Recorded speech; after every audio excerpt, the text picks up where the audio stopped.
Dealing with hidradenitis suppurativa, HS, is tough. But you're not alone. Before I started Cosentyx, I looked at the website and saw it had many years of clinical research. That made me feel confident. Cosentyx secukinumab is prescribed for adults with moderate to severe hidradenitis suppurativa, HS. Don't use if allergic to Cosentyx. Get checked for TB before starting. Increased risk of infections and lowered ability to fight them may occur, like TB or other serious bacterial, fungal, or viral infections. Some were fatal. Tell your doctor if you have an infection or symptoms like fevers, sweats, chills, muscle aches, or cough, had a vaccine or plan to, or if IBD symptoms develop or worsen. Serious allergic reactions and severe eczema-like skin reactions may occur. Learn more at 1-844-COSENTYX or Cosentyx.com. Don't wait. Ask your dermatologist about Cosentyx. Oi, ouvinte. Só para dizer que vai ter quebra de quarta parede nesse episódio, porque além de tudo ele é mais que especial. Esse episódio foi gravado no calor do momento da segunda-feira, após a decisão do ministro Fachin. Então, vai servir de um debate maravilhoso, incrível, cheio de coisa para acrescentar pra gente. E eu, à medida que a gente vai conversando nesse programa, vou acrescentar coisas também, coisas novas que vieram até o dia de hoje, até quarta-feira, dia 10 de março. Vamos nessa! Sem medo de ser feliz, quero ver chegar.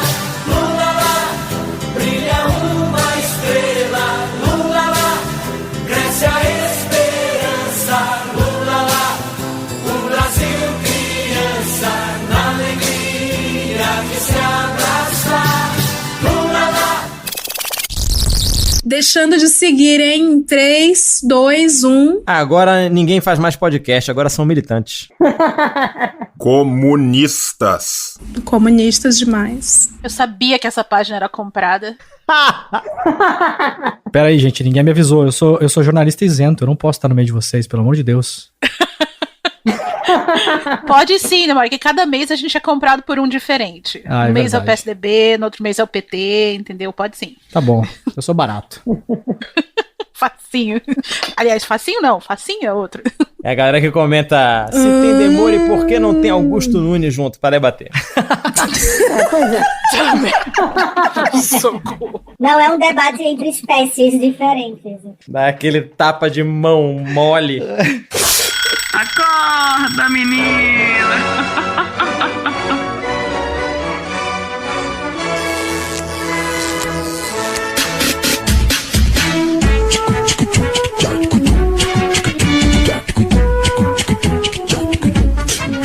Olha, eu vou falar pra vocês que eu passei meu dia hoje, durante as reuniões no trabalho, mandando mensagem pra uma das minhas irmãs pra ela me botar no grupo da família de volta, que eu já fui expulsa ou saí quatro vezes. Como tieta. 4 vezes, Camejo. Ela já me botou e uma vez eu gritei genocida, outra vez eu acho que eu gritei genocida. É bom que as saídas são tranquilas, né? Na terceira vez foi quando o Lula foi solto da prisão, que eu fui lá, Lula tá livre, porra, e saí. E aí eu queria muito que ela me botasse de volta hoje. E ela fica, não, vou botar porque depois eu é que fico aguentando, porque todo mundo me culpa, porque não sei o quê. Aí eu juro, eu vou me comportar, eu juro que eu vou me comportar, eu juro que eu vou me comportar. Ela, por que você quer tanto entrar no grupo? Aí dali a 2 minutos ela, acabei de ler as notícias, não vou te botar em grupo nenhum, não vou. Fecha o WhatsApp, abre o UOL, G1, a Folha. Maravilhoso. Tentei subornar e tudo, mas ainda não deu. É sobre isso, cancelar e gerar ódio. Faltou 2 pessoas aqui cancelarem, inclusive, esse podcast. Faltou Tesoureiro, faltou Jair, me arrependi. A minha presença já cancela o podcast. Então... A gente não tem motivo nenhum pra comemorar, gente. Mas a gente tá comemorando. Não é comemoração, é rememoração. Leila, desculpa, vou pedir uma parte aqui. Eu quero aproveitar esse momento do deboche. Eu quero mandar um abraço para o grande piloto de automobilismo brasileiro, que eu não posso citar o nome, que me expulsou do grupo no dia do segundo turno, no dia do resultado das eleições de 2018. Ele me expulsou do grupo depois que ele mandou um meme, um cara milionário, tá? Porque se ele é piloto, ninguém tem uma história de superação sendo piloto, né? O cara é piloto, ele já... Não, peraí, Camejo. Tem uma história. Lewis Hamilton. Vamos fazer justiça a esse. Pronto, aí. Era o Hamilton, fala pra gente. Não era o Hamilton, tá? Não era o Hamilton. Então sabemos que não era o Hamilton. Felizmente não era o Hamilton. E aí ele me expulsou porque ele mandou um meme. O meme dizia assim... Era uma... Agora, dizia assim... Agora essa aqui que vai ser a Bolsa Família. E era uma caixa de ferramentas. E esse foi como ele comemorou o resultado da eleição. Lacrou. E aí, isso vindo de uma pessoa normal já é escroto. Vindo de um milionário é muito escroto também. Muito mais escroto. E aí, na época, eu respondi: calma, fera, segura a emoção aí, porque segundo o teu presidente aí, essas urnas são tudo fraudadas. Aí ele ficou puto e me expulsou do grupo. E eu queria mandar nesse momento um grande abraço pra esse amigo aí e ver como é que ele deve estar se sentindo aí, que eu só imagino. A minha pergunta é: qual grupo? Cara, esse é um grupo muito errado que eu entrei, cara. Você não ganha negócio de conversar, porque você que não é pra me queimar, não, entendeu? Não pode falar o nome do grupo, não, porque o nome do grupo da Suzana Vieira era fantástico. Era o grupo das borboletas, daquele áudio dela. Hoje você poderia responder pra ele que nem aquilo vai ser Bolsa Família, porque não tem emprego no Brasil. Então não serve pra porra nenhuma, nem a caixa de ferramenta. Não tem, felizmente, não consegue, Em off eu conto, eu dou o nome do santo. Já falei o milagre, eu dou o santo. Joga aqui no chat da gente e o ouvinte vai ficar imaginando. Vai ficar imaginando. A gente vai fazer o react. Joga aqui no chat. Tá aqui, ó. Eu vou jogar no chat aqui, tá bom. Vai. Eita! Ai, a gente tá lendo o nome do piloto, gente. Piloto guerreiro do povo brasileiro. Pelo amor de Deus, hein? Força, guerreiro. Esse é guerreiro. Ouvinte, infelizmente a gente não vai poder compartilhar com vocês, mas é babado, viu? Não é? Aí tinha, quem mais que tinha aqui? Deixa eu jogar. Tinha... Como é que você foi parar nesse grupo, Camejo? É o circunsal do inferno esse grupo. O que é que tu tava fazendo nesse grupo? Era essa alegria, era isso. Só gente boa. Pense no cara deslocado, mano. Esse grupo aí tá parecendo aquela churrascaria que Bolsonaro deu aquele discurso lá do leite condensado. O nome do grupo era Café de la Musique, sem dúvida alguma. Porque, ó, temos 6 personalidades aqui que claramente estariam lá. Do inferno. Tinha mais um aqui, ó. Esse demônio vai chocar, hein? Cadê? Ai, meu Deus. Não, isso aí não choca ninguém, não. Ai, é o Joaquim Barbosa. Não. Que surpresa, hein? Só galera torta do juízo, como é que pode? Vou dar uma dica pro pessoal, que o pessoal vai sacar de cara. Não, porra, não vai me fuder, tesoureiro. Tem uma pessoa do vôlei ali. Pronto. O João mandou aqui, a profissão ser alto. Profissão ser alto. Basicamente isso. Eu posso falar porque eu tenho lugar de fala aqui, né? Então... É isso aí. É isso aí. E não é body shaming, é body proud. Mas, ô Camejo, o que é que você fazia nesse grupo? Não, esse grupo era composto por todas as pessoas que tinham o mesmo advogado representando elas em processos diferentes. E ele estava no grupo. Acertei? Minha Nossa Senhora! Aê! Porra! Vitor, é aquele advogado lá? Era aquele... Não, não sei, mas é um advogado...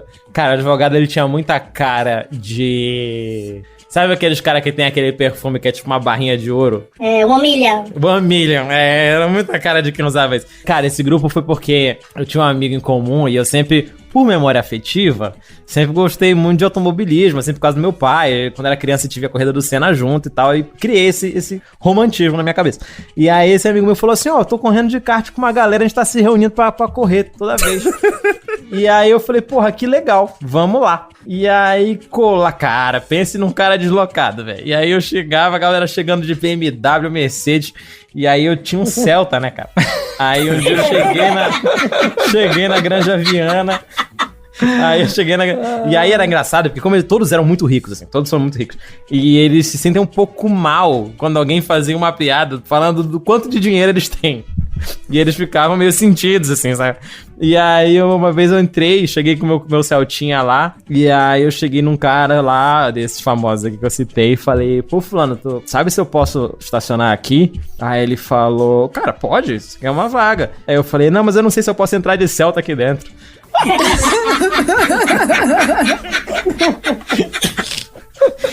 Infelizmente eu não era uma pessoa muito querida ali no grupo.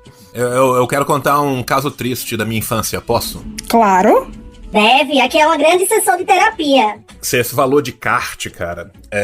Na minha época, né, 1314, quando o kart chegou no Brasil, era um negócio muito legal, né? Aí juntou a galera do colégio, todo mundo juntou, né, os varilanches sem comer um mês pra poder ir no kart, e aí fomos todo mundo no kart. Aí beleza, aí eu cheguei no kart junto com meus amigos, todo feliz, aí os caras, você fica nesse, você fica nesse, você fica nesse. Você aí, gigantão, você não vai caber não, tá? Você senta e olha a galera correr. E eu fiquei... Meu Deus! Que sacanagem. Quanto você tem de altura, João? Eu tenho 1,97 e os caras... Caralho, no kart tu fica igual o Bowser no Mario Kart. Não, eu fico de lado, assim, sabe? De longe, você tem uma nítida sensação que... Por que aquele cara tá tentando estuprar o kart, sabe? É tipo aquele vídeo do cara que comprou a Mercedes conversível, vocês viram esse vídeo? Que agora ele tem que andar, ele não conseguiu devolver a Mercedes, agora ele anda de capacete. Nossa. Não, imagina o João de kart, qualquer kart que vier perto, ele empurra só, né? Não chega perto não, empurra assim, o braço dele 2 metros. Não, eu solto o casco, né? Igual... Jovens que ouvem esse podcast, isso são referências a um jogo clássico chamado Mario Kart.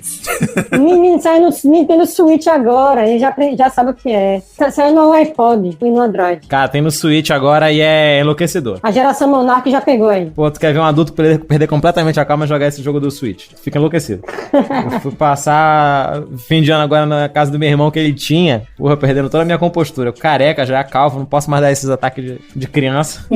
Essa porra rouba, meu controle não funciona. Mas eu acho que todo mundo tem um jogo da vida que quando joga sai xingando todo mundo, né? O meu é Mortal Kombat, eu solto cada palavrão aqui que nossa. Porra, Deus o livre.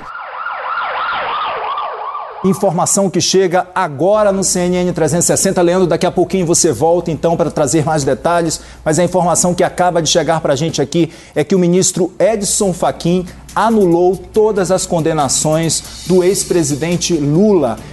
Sim, verdade. A gente está aqui para falar... Do quê? Eu vou falar numa respiração só. O Fachin anulou as condenações do Lula. Pronto, falei. Vamos bater uma salva de palmas aqui para o nosso jornalista Leandro Demore. Por quê? Amada. Por quê? Olha a Leila. Por quê? O caso tem relação com a chamada Vaza Jato. As que já foram divulgadas pela Vaza Jato, aquele escândalo da Vaza Jato. Vaza Jato. Bom, Glenn, vamos falar de Vaza Jato. Eu amo você, Demore, tudo pau. Vamos lá. Meu Deus, Leila, você já tá mais bêbada que eu já. Gente, desculpa, eu bebi. Inclusive, eu já quero deixar muito claro aqui, aproveitar que o Demore tá na sala, eu vou dizer que se vazar algum nome desse chat que eu falei aqui, essas provas foram obtidas de maneira ilegal, tá? Então eu refuto completamente Eu já printei aqui. Eu posso ser o cara chato? Sim. Pode. Alguém vai comemorar hoje no Brasil mais do que o Moro? A gente não pode sorrir, tá vendo aquela fanfic que na Coreia do Norte tem um dia que é proibido de não rir? Aqui no Brasil tá se transformando em verdade, porque a gente começa a sorrir aqui um pouquinho, vem os fatos e tira o sorriso da tua cara, assim não pode. A gente bateu, foi uma palma meia bomba pro Leandro, já começou. Mais o Moro? Não, mas aí Reginaldo vai colocar uma bacana aí na edição. Subtle results, still you, but with fewer lines. Botox Cosmetic, out of botulinum toxin A, is a prescription medicine used to temporarily make moderate to severe frown lines, crow's feet, and forehead lines look better in adults. Effects of Botox Cosmetic may spread hours to weeks after injection, causing serious symptoms. Alert your doctor right away as difficulty swallowing, speaking, breathing, eye problems, or muscle weakness may be a sign of a life-threatening condition. Patients with these conditions before injection are at highest risk. Don't receive Botox Cosmetic if you have a skin infection. Side effects may include allergic reactions, injection site pain, headache, eyebrow and eyelid drooping, and eyelid swelling. Allergic reactions can include rash, welts, asthma symptoms, and dizziness. Tell your doctor about medical history, muscle or nerve conditions including ALS or Lou Gehrig's disease, myasthenia gravis, or Lambert-Eaton syndrome and medications, including botulinum toxins, as these may increase the risk of serious side effects. For full safety information, visit BotoxCosmetic.com or call 877-351-0300. See for yourself at BotoxCosmetic.com. Running a business comes with a lot of what-ifs. But luckily, there's a simple answer to them. Shopify. It's the commerce platform behind millions of businesses, including Thrive Cosmetics and Momofuku. And it'll help you with everything you need. From website design and marketing to boosting sales and expanding operations, Shopify can get the job done and make your dream a reality. Turn those what ifs into... Sign up for your $1 per month trial at shopify.com/special offer.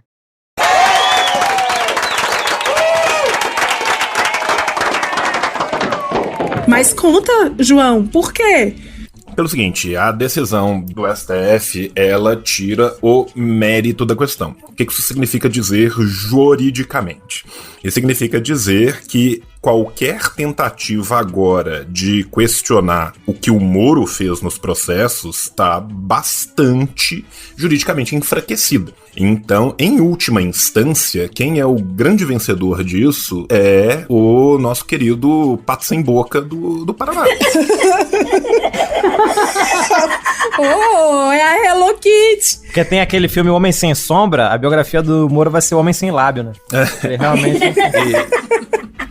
Porque, assim, isso era uma tese que já vinha sendo aventada desde o começo, que agora com essa decisão do STF, a verdade é que tempo para o nosso querido Estado Democrático de Direito, que não é nem democrático nem de direito, recondenar o Lula em 37 instâncias diferentes daqui até lá, no momento que for preciso, tem de sobra.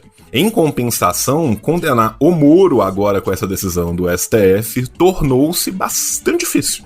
Então, assim, por mais que politicamente seja uma delícia você voltar pro grupo da família hoje, né, e ver o choro e o ranger de dentes e as lágrimas, a médio prazo é bem questionável a forma como a decisão foi feita. Então, assim, como todas as alegrias de nós que dirigimos Celtas duram muito pouco... A cada esquina no posto, a alegria do motorista. Ah, João, a alegria do brasileiro é hatch. Ela não é sedã, ela é curta. Ela é hatch. A gente não tem mais o trem da alegria, a gente tem o quid da alegria, entendeu? É o up da alegria. É o up da alegria, exatamente. Mas assim, por favor, resume aí pra gente o que foi essa decisão. E de onde é que veio esse rolê todo, até pra situar quem tá mais por fora do rolê todo aí. Vamos lá. A decisão, ela é enorme, né? São 46 páginas de decisão. Vamos lá, tem nada pra fazer hoje. Bora. Começa do relatório, João, começa do relatório aí. Não, do cabeçalho, por favor, né, Camejo? Vamos fazer o negócio direito. Eu tenho o parágrafo final selecionado aqui, João, se você não tiver na mão, eu tenho ele bem... Não, eu tenho o parágrafo final aqui. Você quer que lê a partir de onde? Tem uma parte que ele defere, que ele fala, deferido. Aí, ministro Edson Fachin, ante o exposto, com fundamento, no artigo 92, que é ali onde tá o suco da coisa toda, né? Ele cita o Código Penal e ele fala, concedo em ordem de habeas corpus para declarar a incompetência da 13ª Vara Federal. Exatamente. O problema é exatamente a incompetência, né? Porque a questão de competência é uma questão meramente processual, né? Os professores de processo penal, que todos são ignorados durante a faculdade, estão aí dando tiro pra cima e falando, eu falei, filha da puta, que é matéria de importância. Mas não é, menina, é a matéria que a gente menos presta atenção, tá aí, ó. Tem 2 bacharel aqui. Pra você, jovem, que pulou a matéria de processo ficou na sinuca, esse é o momento que você tá vendo que precisava ficar. A questão é exatamente isso. Como a competência que foi mudada, e a questão de competência, isso, em tese, tira o mérito dos 14 outros processos, né? Os 10 habeas corpus e os outros 4.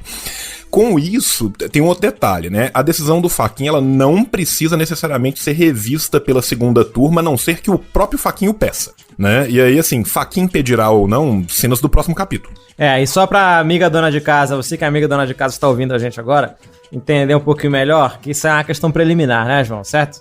Quantas turmas? Por que turmas? Hã? Tô fazendo perguntas da amiga dona de casa. Ah, amiga dona de casa, tá. Nossa amiga dona de casa quer saber por que é turma. A turma é um órgão colegiado de recurso segundo grau. E aí, a preliminar de incompetência territorial, que foi o caso que foi deferido agora pelo Fachin, é mais ou menos o seguinte.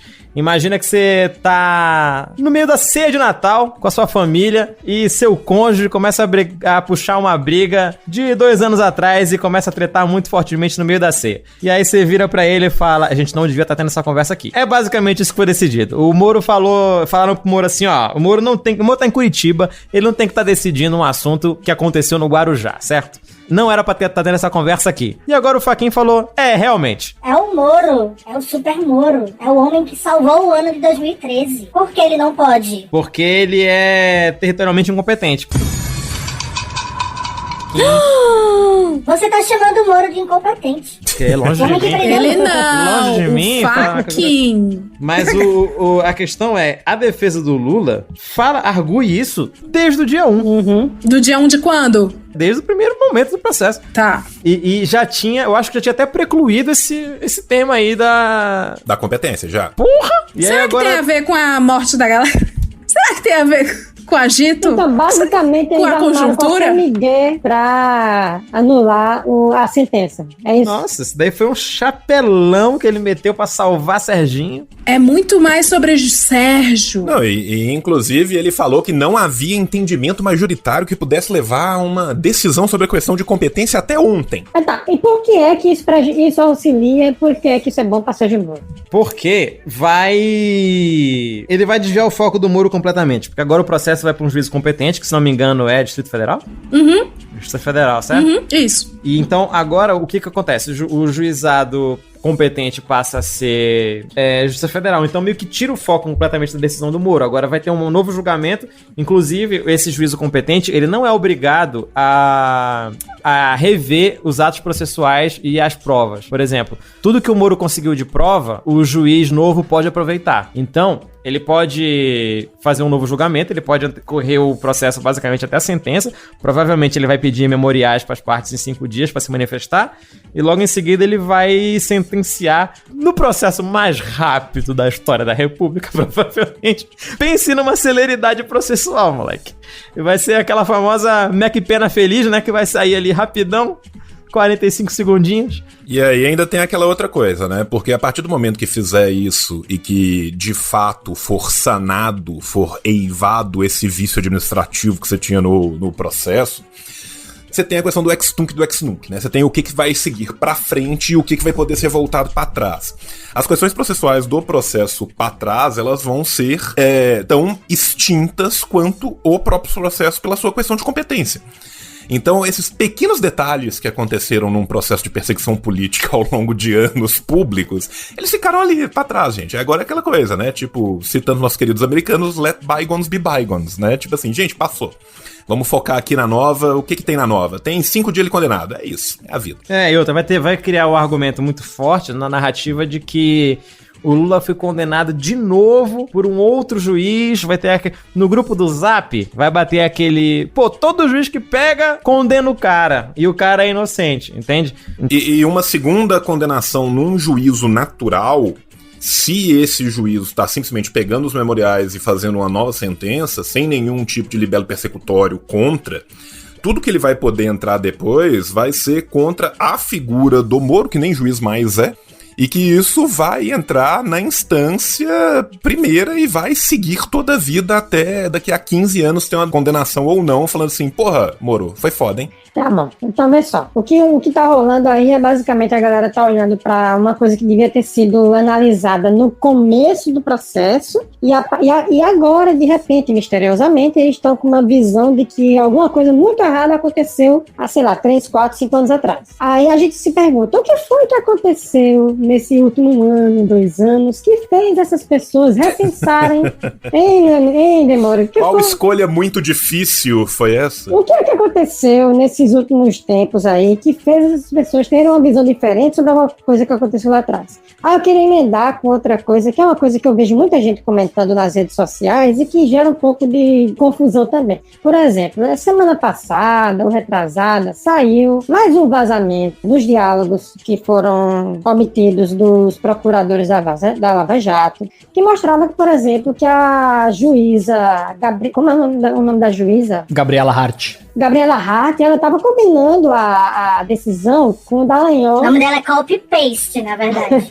Me corrija se eu estiver errado, que eu só vi isso na beira de Jornal Nacional, eu não lembro de ter lido isso não.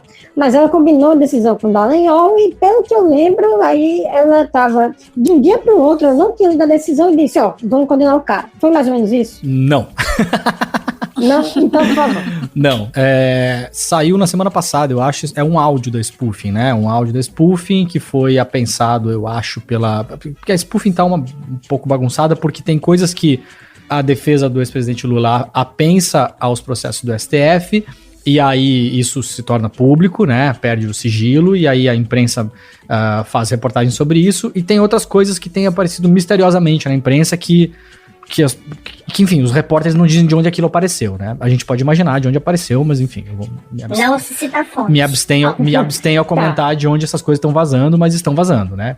Por óbvio, vocês podem imaginar de onde é. Deixa eu só interromper rapidinho, Demoro, antes de você continuar, que é o seguinte, a gente tá vendo alguns trechos bem delicados dos diálogos dos procuradores que têm saído recentemente, que são provenientes da spoofing e que não estavam no acervo de vocês. Isso. Esse áudio é um deles, né? Explica qual a diferença, para quem não sabe, qual a diferença entre o acervo de vocês e o acervo que foi da spoofing. Tá, vou explicar a diferença e não vou perder o fio, tá? Vou só terminar o que você falou aqui. Esse áudio que saiu na semana passada mostra o Dallagnol conversando com os colegas num grupo do Telegram, um grupo, sei lá, não sei nem se divulgaram o nome do grupo ou não, e dizendo que tinha conversado com a juíza, que parece que ela tinha uma pilha de processos, né, em cima da mesa e tal, e ela falando pra ele, tá vendo o que é isso aqui? Isso aqui é o processo do sítio. E aí, segundo o Dallagnol, ela fala pra ele, eu vou sentenciar. Eu vou sentenciar não quer dizer eu vou condenar. São coisas diferentes, né? Então teve um ruído nisso aí, porque, repito, essas coisas da spoofing estão sendo jogadas meio assim, no calor, sem muito cuidado, eu acho, na minha opinião, não tá sem o padrão Intercept de quadros. Não é isso, eu acho que tá tendo eu acho que tem matérias muito boas do Jamil Chad no UOL, tem gente fazendo tem gente fazendo jornalismo e tem gente simplesmente publicando pedaços de print. Eu acho que são coisas de natureza diferentes, na minha opinião. Publicar pedaço de print bagunça a coisa toda. E às vezes, como aconteceu bem no começo das primeiras coisas da spoofing, publica pedaços ali que tinha um pedaço dizendo que os caras estavam dividindo o dinheiro, não sei o quê. E aí fica as pessoas falando que eles estavam dividindo o dinheiro de propina, os procuradores, quando claramente estavam fazendo a divisão da repatriação de bens da Suíça para o Brasil e os Estados Unidos. Então fica essa bagunça. Então, como tesoureiro, como você entendeu errado esse áudio, porque tá tudo muito bagunçado, né?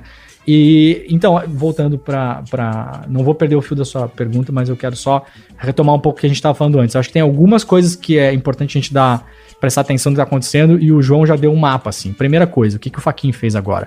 O Fachin, na prática, e eu não sei se foi por acaso ou não, porque eu não estou na cabeça do ministro, nem ele falou sobre isso. O resultado prático do que o Fachin hoje fez é salvar o Moro. Esse é o resultado prático do que ele fez hoje. Porque se o STF não botar a votar suspeição, o Moro passa em branco dessa. E a biografia dele nunca vai ser manchada como um juiz suspeito. E não é que a boquinha santa do Demore invocou... Mentira, já meio que estava programado. O STF iniciou na terça-feira seguinte a essa gravação, que foi meio que de madrugada, da segunda para terça, a sessão que julgava a suspeição do Sérgio Moro. Viado, o que foi isso aí? Vamos ouvir um pouquinho? Fique agora com o espetáculo de ASMR, que é a voz de Gilmar Mendes. Por fim, ressalto que a suspeição do julgador se fundamenta em fatos concretos e específicos contra Luiz Inácio Lula da Silva, em razão de interesses políticos próprios do ex-juiz Sérgio Moro. Assim, a suspeição declarada não é aqui estendida a outros processos ou réus da denominada Operação Lava Jato. Ademais, a anulação não impede eventual abertura de novo processo com julgador efetivamente imparcial, para aí sim se realizar a verificação dos fatos imputados com respeito ao devido processo legal. Por todo exposto, peço todas as vezes ao eminente relator para conceder a ordem habeas corpus, determinando a anulação de todos os atos decisórios praticados pelo magistrado no âmbito da ação penal 50, 465, 12, 94, incluindo os atos praticados na fase pré-processual. Com fundamento no artigo 101 do Código de Processo Penal, determina ainda que o juiz excepto Sérgio Fernando Moro seja condenado ao pagamento das custas processuais da ação penal na forma da lei. É como voto. Tá culpado! Mesmo que o Lula agora, como vocês bem explicaram no começo, e o Camejo também explicou, mesmo que o Lula agora não é, nesse momento, ele não é mais réu, né? Foram anulados, inclusive, foi anulado, inclusive, o recebimento de denúncia, né? Então, e o Fachin deixou em aberto para o juiz titular que vai assumir isso em Brasília, se o juiz quer ou não assumir os atos preparatórios, né? Pode não querer e pode voltar lá na instrução. Pode voltar lá na instrução, lá no começo. Ou, se ele quiser, o juiz ainda vai ter que analisar se vai receber ou não as 4 denúncias. O juiz pode, inclusive, falar, não receba a denúncia do triplex, porque tem uma coisa muito importante que a gente não pode esquecer. E não vou perder o fio, eu vou voltar lá. Eu quero só ler um trecho dos embargos do Moro no processo do triplex. Isso é um documento oficial escrito pelo Moro nos embargos do processo do triplex, respondendo aos embargos da defesa do Lula. Diz o Moro num trecho muito curto que não pode ser desconsiderado por quem vai pegar esse processo daqui para frente. Aspas do Moro.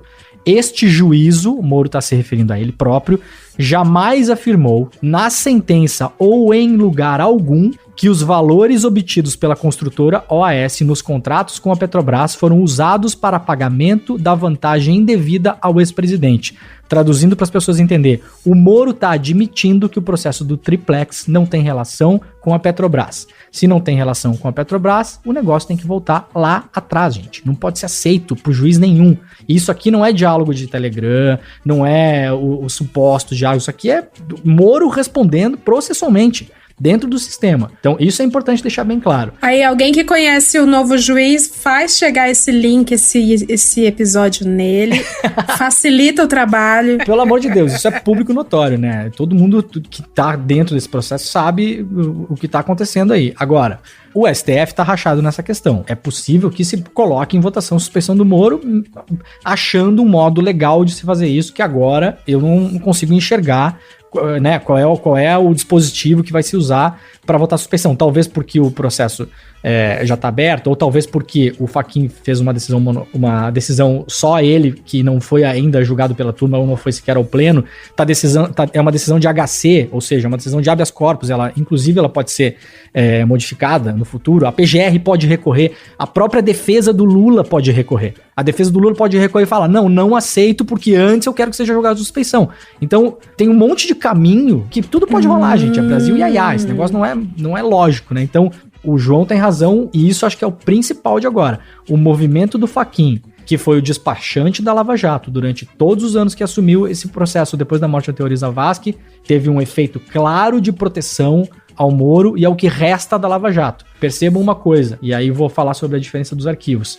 Até mesmo os anexos que estavam sendo mandados pela defesa do Lula pro STF agora, em tese, vão parar de ser mandados. Ou seja, não tem mais spoofing legalmente falando, entenderam? Porque a defesa do Lula não tem mais motivo pra ficar mandando esses trechos pra lá. As coisas podem aparecer por aí, mas assim, você estanca, inclusive, a divulgação que a própria defesa estava fazendo dos trechos da spoofing. E aí entram nos arquivos. Demore, você falou que das possibilidades de se recorrer dessa decisão, a PGR já anunciou que vai recorrer depois que o Fachin falar se vai remeter a segunda ou não. Ah, entendi. Ou seja, independente do Fachin remeter isso a um pleno ou não, a PGR já disse que vai recorrer. E em eles recorrendo, tem um rito claro disso? Tem que ir pra turma, tem que ir pro pleno? Como é que funciona isso? Eu, sinceramente, não sei, mas eu acredito que uma vez recorrendo de uma decisão que é tomada por um único juiz, processualmente deve subir essa decisão pro pleno.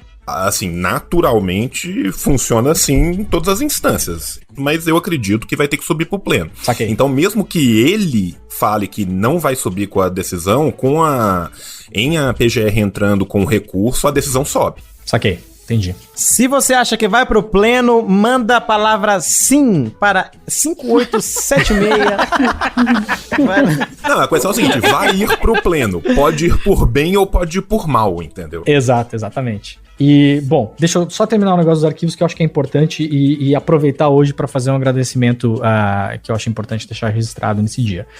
Primeira coisa, a quantidade de material apreendido pela Polícia Federal durante a Operação Spoofing é uma quantidade de 7 terabytes.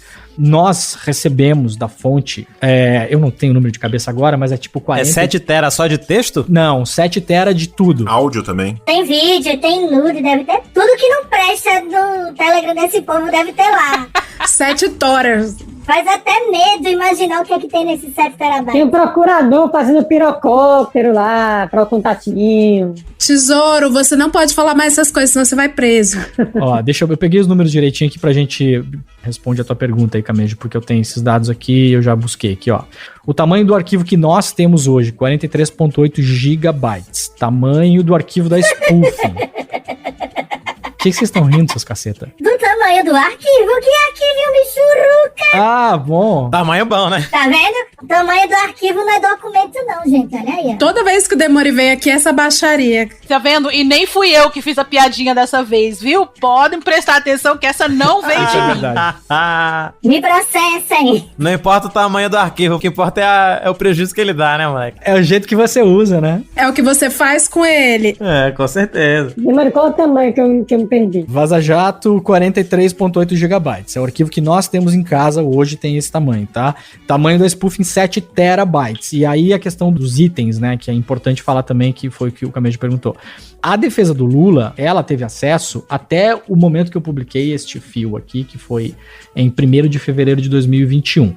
A defesa do Lula teve acesso a 740 GB, ou seja, mais ou menos 10% do 7 tera, e isso corresponde, divulgado pela defesa do Lula, a 5.564.269 itens. Itens é JPEG, MP3, MP4, .txt... Esse povo não trabalha não, é o que esse povo faz? Fica o dia todo no Telegram. Você que tá ouvindo a gente aí, aperte F pra prestar os seus respeitos ao estagiário que teve que ler tudo isso. É muita coisa. Ainda bem que eu larguei a advocacia, eu não consigo ouvir um áudio de 3 minutos, imagina. Vou fazer um monumento ao estagiário desconhecido. Pra vocês terem uma ideia, o nosso arquivo tem 768.806 itens. Eles estão, a defesa do Lula tá com 5 milhões e meio, isso é 10% da spoofing. 10% da spoofing. Então, assim, não existe comparação entre os arquivos. O nosso arquivo, eu fiz a conta na época para saber exatamente o que era e fiquei com muita inveja de não ter o resto dos materiais, óbvio, né? Ó, eu fiz uma conta aqui por cima, dá 0,6%. 0,56, para ser mais correto. Mas já considerando os nude, não? Tá tudo considerado. Lembrando que é o seguinte, galera, tem uma coisa importante nisso. Peso não significa nada num arquivo dessa natureza, porque são chats. Chats é K. Tem 2K, um chat de, sei lá, 2 anos. Lembrando que nós estamos falando de relações de 1024 aqui, né? 1 byte, 1024 bytes é 1 kbyte, 1024 kbytes é 1 mega, 1024 megas são 1 giga, 1024 gigas são 1 tera. Camejo, você acha que o Leandro ia ter a sanidade dele intacta se ele tivesse visto uma nude do Deltan? Pelo amor de Deus. Não, pelo amor de Deus. Cara, eu ia catar nude, essa é a primeira coisa que eu ia fazer, cara. Não quero falar nisso. Deixa eu proteger minha fonte. Deixa eu só terminar. Deixa que eu falo, cara. Eu tô aqui pra falar das baixarias. Piada de cu é comigo, deixa comigo aqui. Não tinha nude não, gente. É só bom dia, vai. Peraí, questão de ordem. Deixa o rapaz terminar aí depois a gente faz as piadinhas. Eu lendo as colunas do Reinaldo Azevedo. Vocês não estão vendo, mas o Vitor tá dançando e quebrando o pescocinho. Como é que grava a tela? Então, o que eu acho importante a gente celebrar no dia de hoje, e não tem nada a ver com o Lula, se tem gente ouvindo aí que não gosta do Lula, não tem nada a ver com isso, não interessa. O Lula é um símbolo de perseguição judicial e tem que estar solto mesmo, é isso aí que tem que acontecer mesmo, ponto final, e se não gostou, sai do meu canal! Ah, não é meu, é da Leila, desculpa. Leila... Desculpa. Não, fica aqui, se inscreve aí, tem muito mais, gente. No próximo bloco temos Sérgio Moro. Então, primeira coisa, spoofing dá legitimidade para um arquivo que não tinha legitimidade judicial. Isso é super importante, muito importante. O trabalho que a defesa do Lula tá fazendo é muito importante também, por quê? Porque eles têm uma visão de advogados e nós temos uma visão de jornalistas. Então é natural que eles estejam jogando luz sobre coisas diferentes de coisas que nós jogamos, que muitas vezes vão ter uma serventia processual que não teriam enquanto serventia jornalística, né? Que são detalhes, etc e tal. E pra terminar, eu acho importante falar o seguinte: a gente nunca falou sobre a fonte da Vaza Jato e sobre nenhuma fonte de nenhuma matéria do Intercept, né? Por mais que as pessoas acreditam que é bastante óbvio. Porque isso foi falado hoje no Twitter, né? Porra, vamos celebrar e vamos agradecer a fonte do material, né? Então, o que eu posso dizer é o seguinte: essa fonte pediu sigilo pra gente quando enviou o material, né? Até que a fonte volte a conversar com o Intercept e diga que o sigilo não está mais valendo, nós nunca falaremos quem é a fonte, mesmo que pareça óbvio quem seja. Mas eu gostaria de agradecer publicamente aos meus hackers de estimação que estão por aí no mundo, que talvez sejam a fonte do Intercept ou não, né? Talvez sejam as pessoas que estão aí ou não. Eu acho que é importante a gente reconhecer que a fonte do arquivo Vaza Jato e que fontes de jornalistas são verdadeiros heróis, de fato. A gente escolhe muito mal herói no Brasil. Esses caras são heróis. As fontes que entregam documentos para jornalistas de interesse público, que são capazes de mudar a história do país, se colocam em risco, são heróis. Acho que é um dia da gente falar isso claramente, apesar de eu não poder, né, enfim, celebrar quem é a fonte desse arquivo. Não é o hacker de Araraquara, gente? Não, é o da Rússia. Tá bom. A história não, querida. Que eles foram pra Rússia. Aí o antagonista catou a linha assim, não, que eles são muito inteligentes, sabem? Dilma e Gleice tinham ido pra Moscou na mesma ocasião, não. Ligou aqui com aquilo ali. Você tá por fora. Sonhei que o Glenn estava em Moscou. Ei, rapaz. Ei, o irmão dele aqui. Sabe o que eu queria ouvir do Camejo e do João? Que são coisas que eu acho que tem um desdobramento bem óbvio pra 22. Posso fazer uma pergunta? Pegando... Lógico! Tá. Lógico, eu tô bêbada aqui. Não, trabalha pra mim. É porque eles... Pegando o vice de jornalista, porque eles têm muito mais capacidade de falar sobre isso e analisar isso do que eu e do que vocês todos aí também, tá? Então eu vou perguntar só pra eles dois. Tem o papo de que isso fortalece o Bolsonaro porque tudo que o Bolsonaro quer... o Lula concorrer com ele, porque o Bolsonaro, se ele concorrer com outros, é ruim pra ele. Então, pro Bolsonaro é bom concorrer contra o Lula, porque alimenta o antipetismo. Vocês concordam? Eu acho essa visão meio idiota, porque primeiro não é mais 2018. E segundo que eu não consigo imaginar alguém que vai concorrer à reeleição querendo concorrer com o candidato mais forte do páreo, com o maior partido de oposição que tem mais voto orgânico no país. Então, eu não sei se vocês já pensaram sobre isso, se vocês concordam com essa visão. Eu acho ela meio descolada da realidade, assim, sabe? Cara, eu vou te falar, é de que seria bom pro Bolsonaro pegar o Lula, mas por outras razões. Mas eu acho que o Bolsonaro, apesar de todas as cagadas que ele tá fazendo, ele tem uma base muito sólida, radicalizada já, no sentido, principalmente no diálogo dele com as igrejas evangélicas, entende? Então pode ver que ele dificilmente flutua abaixo dos 30% ali, sempre gira em torno daquilo. Eu acho que isso, seja quem for, já coloca ele num segundo turno ali. E aí vai o trabalho do antipetismo ali, de uma base desorganizada de esquerda que eu acho que pode atrapalhar, mas aí o João pode confirmar. Então, por partes, né? Eu acho que as eleições municipais são algo a ser analisado nesse paradigma de Bolsonaro para 2022. Por quê?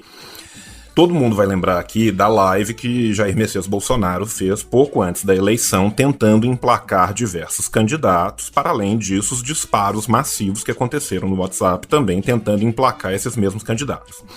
Salvo raríssimas exceções, e todas essas exceções foram para a vereância, que é aonde de fato um número pequeno de votos é o bastante para destacar alguém.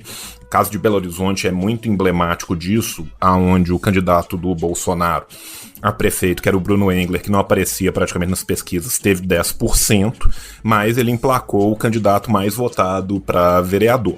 O que isso significa? Isso significa que as mesmas pessoas que votaram os 28 mil no candidato de vereador foram pouco a mais do que esses que votaram no candidato a prefeito. Isso nos mostra que, por mais radicalizada e fiel que seja a base, houve uma desidratação violentíssima dessa base.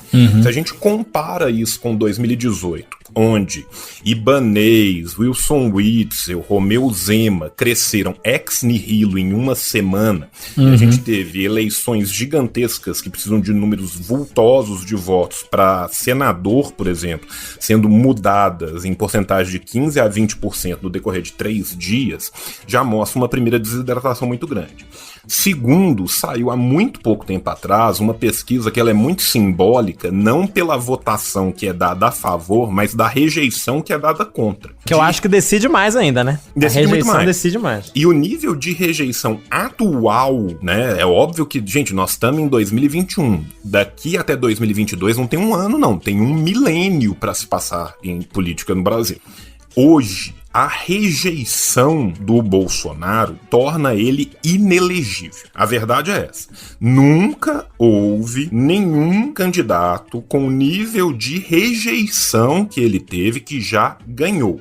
Isso não significa não ir para um segundo turno. Isso significa ganhar uma eleição. Então, num presente momento, a rejeição de Jair Bolsonaro era essa rejeição gigantesca antes da veiculação da possibilidade do Lula concorrer. É óbvio que o simples fato de se veicular o nome do Lula reidrata parte da base do Bolsonaro, que é aquele povo, né? Assim, se temos hoje um maravilhoso tweet da discussão de uma pessoa anônima com Vera Magalhães falando, né, que a pessoa falando assim, eu estou disposto a votar em qualquer um, desde que não seja do. E aí ela lista todos os partidos, menos o Partido da Mulher Brasileira, pra derrotar Bolsonaro.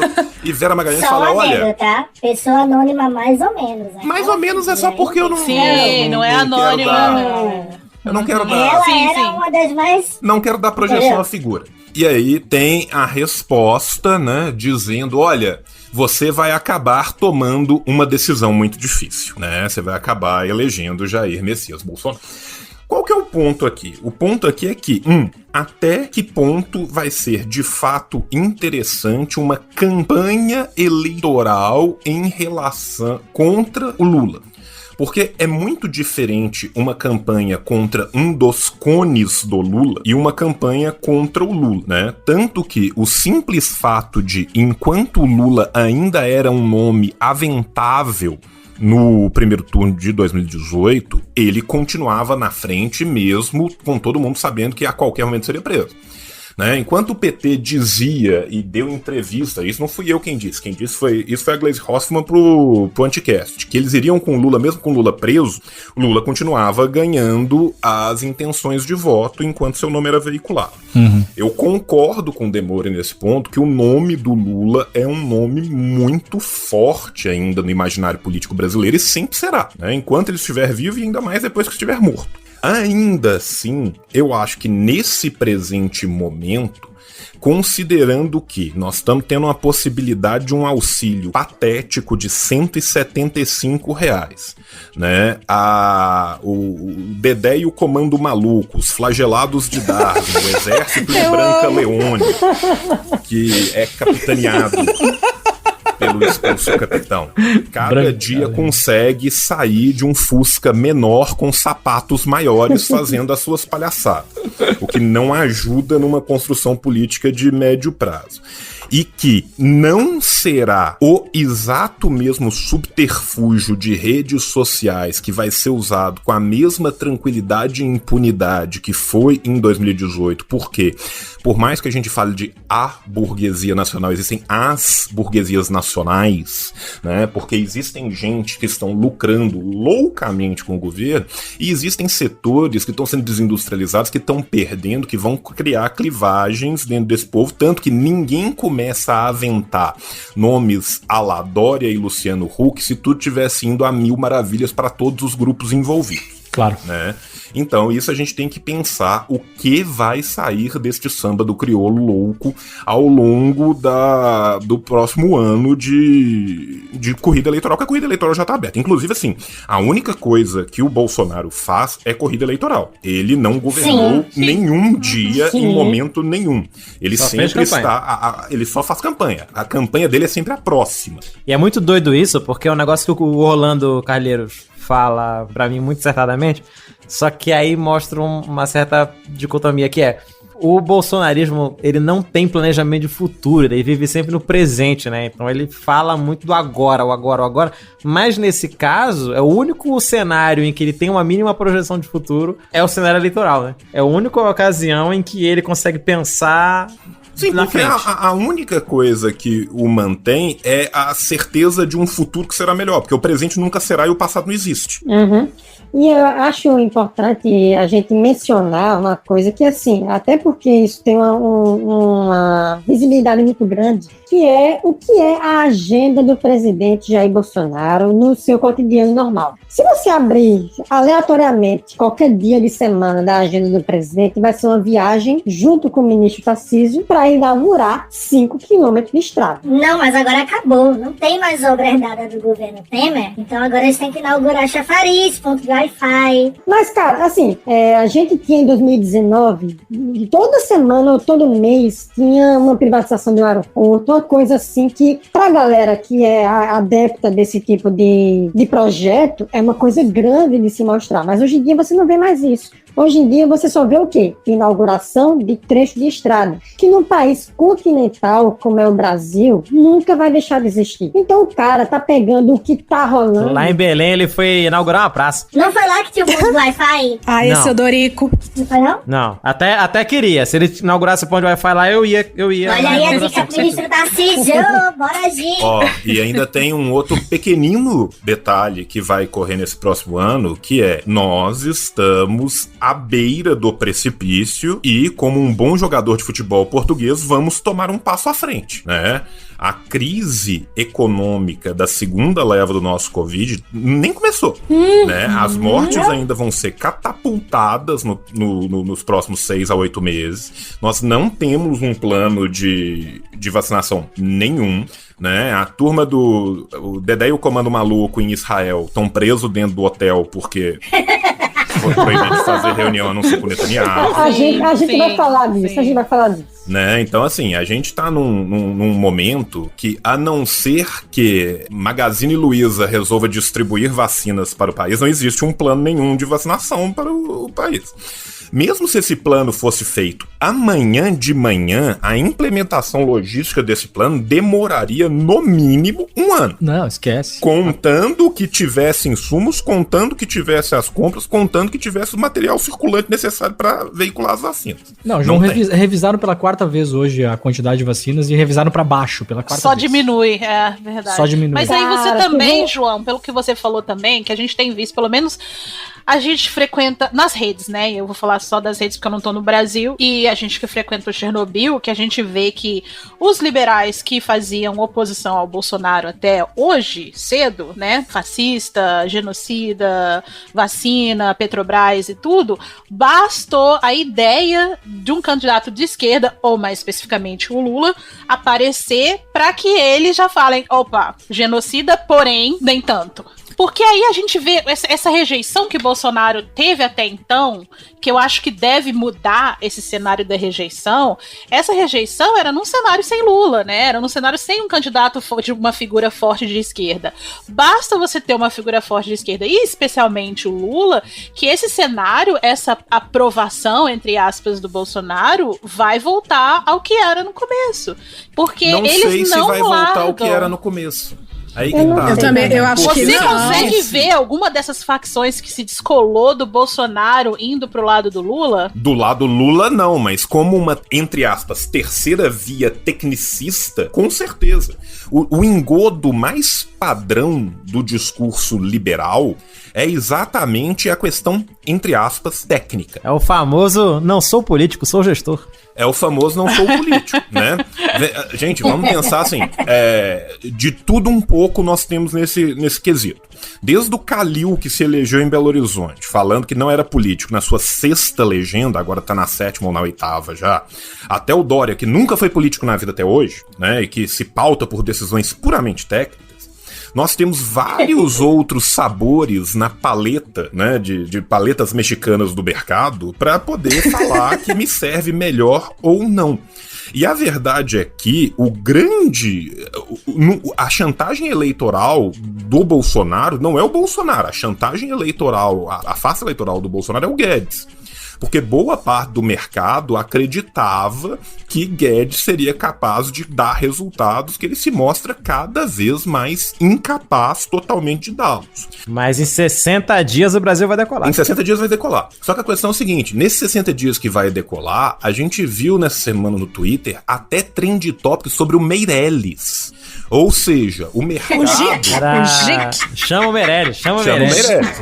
O Gic. Meu amigo, eu vi tweet com saudade do Maluf, falando que se o Maluf tivesse no governo, ele já tinha vacinado todo mundo, tinha roubado 150% acima do preço. A coisa tá nesse estado.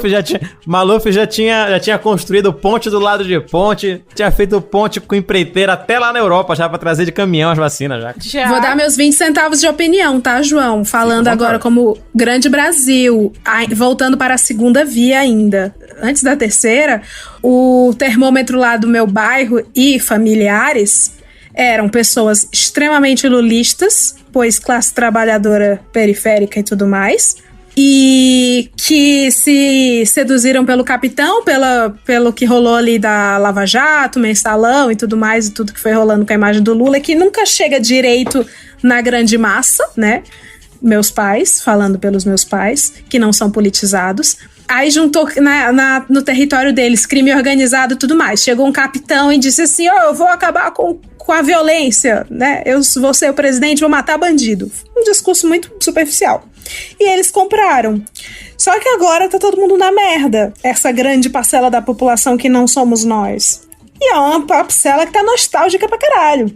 E eu acredito que tem algo aí, hein? Sim, mas a questão é o seguinte. Primeiro, acho extremamente improvável que a decisão do Fachin de hoje se mantenha até o final do pleito. Até amanhã? Né? Então, assim... Até daqui a pouco? Até daqui a pouco. Então, não assim, se mantém. Não se manterá. Para além disso, a gente tem que entender que a gente ainda está no começo de um abismo econômico que vai piorar de uma forma que nós não estamos preparados para o nível da depressão econômica que nós vamos ter. Se vocês acham que tá ruim agora, espera 6 meses, espera 8 meses, espera 1 ano. Eu li aquele livro, O Trauma na Pandemia do Coronavírus. Você chegou a ver esse livro? Ele é bizarro. Eu parei no meio porque eu fiquei pior do que em Quarto de Despejo, que eu li parceladamente. Sério, gente, sério mesmo. Tem análise. Tem análise de todos os ângulos econômicos, e o econômico é o pior de todos, assim, quando fala do mapa da fome e de todos os cenários que vão vir. Tem um mapa da fome aí, uma pontinha escrito, você está aqui. Não, e você, o mapa da fome. Você tem vai esse piorar. fator também, né, da crise sanitária do coronavírus, que não se restringe mais ao Brasil.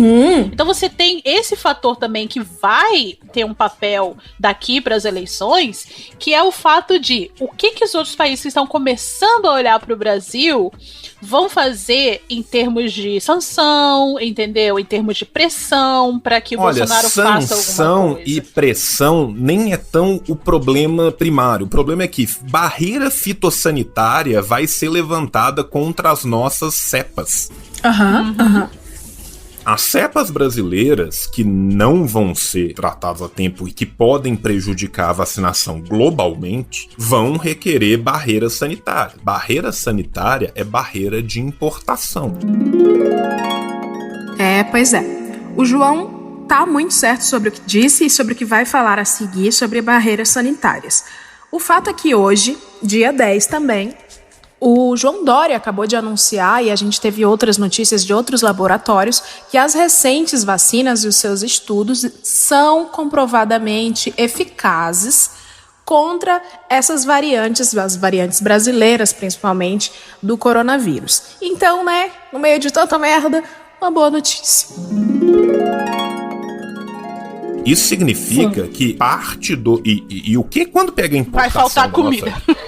Não, a questão não é faltar comida. A questão é, a partir do momento que o agronegócio foi impedido de exportar, a base muda.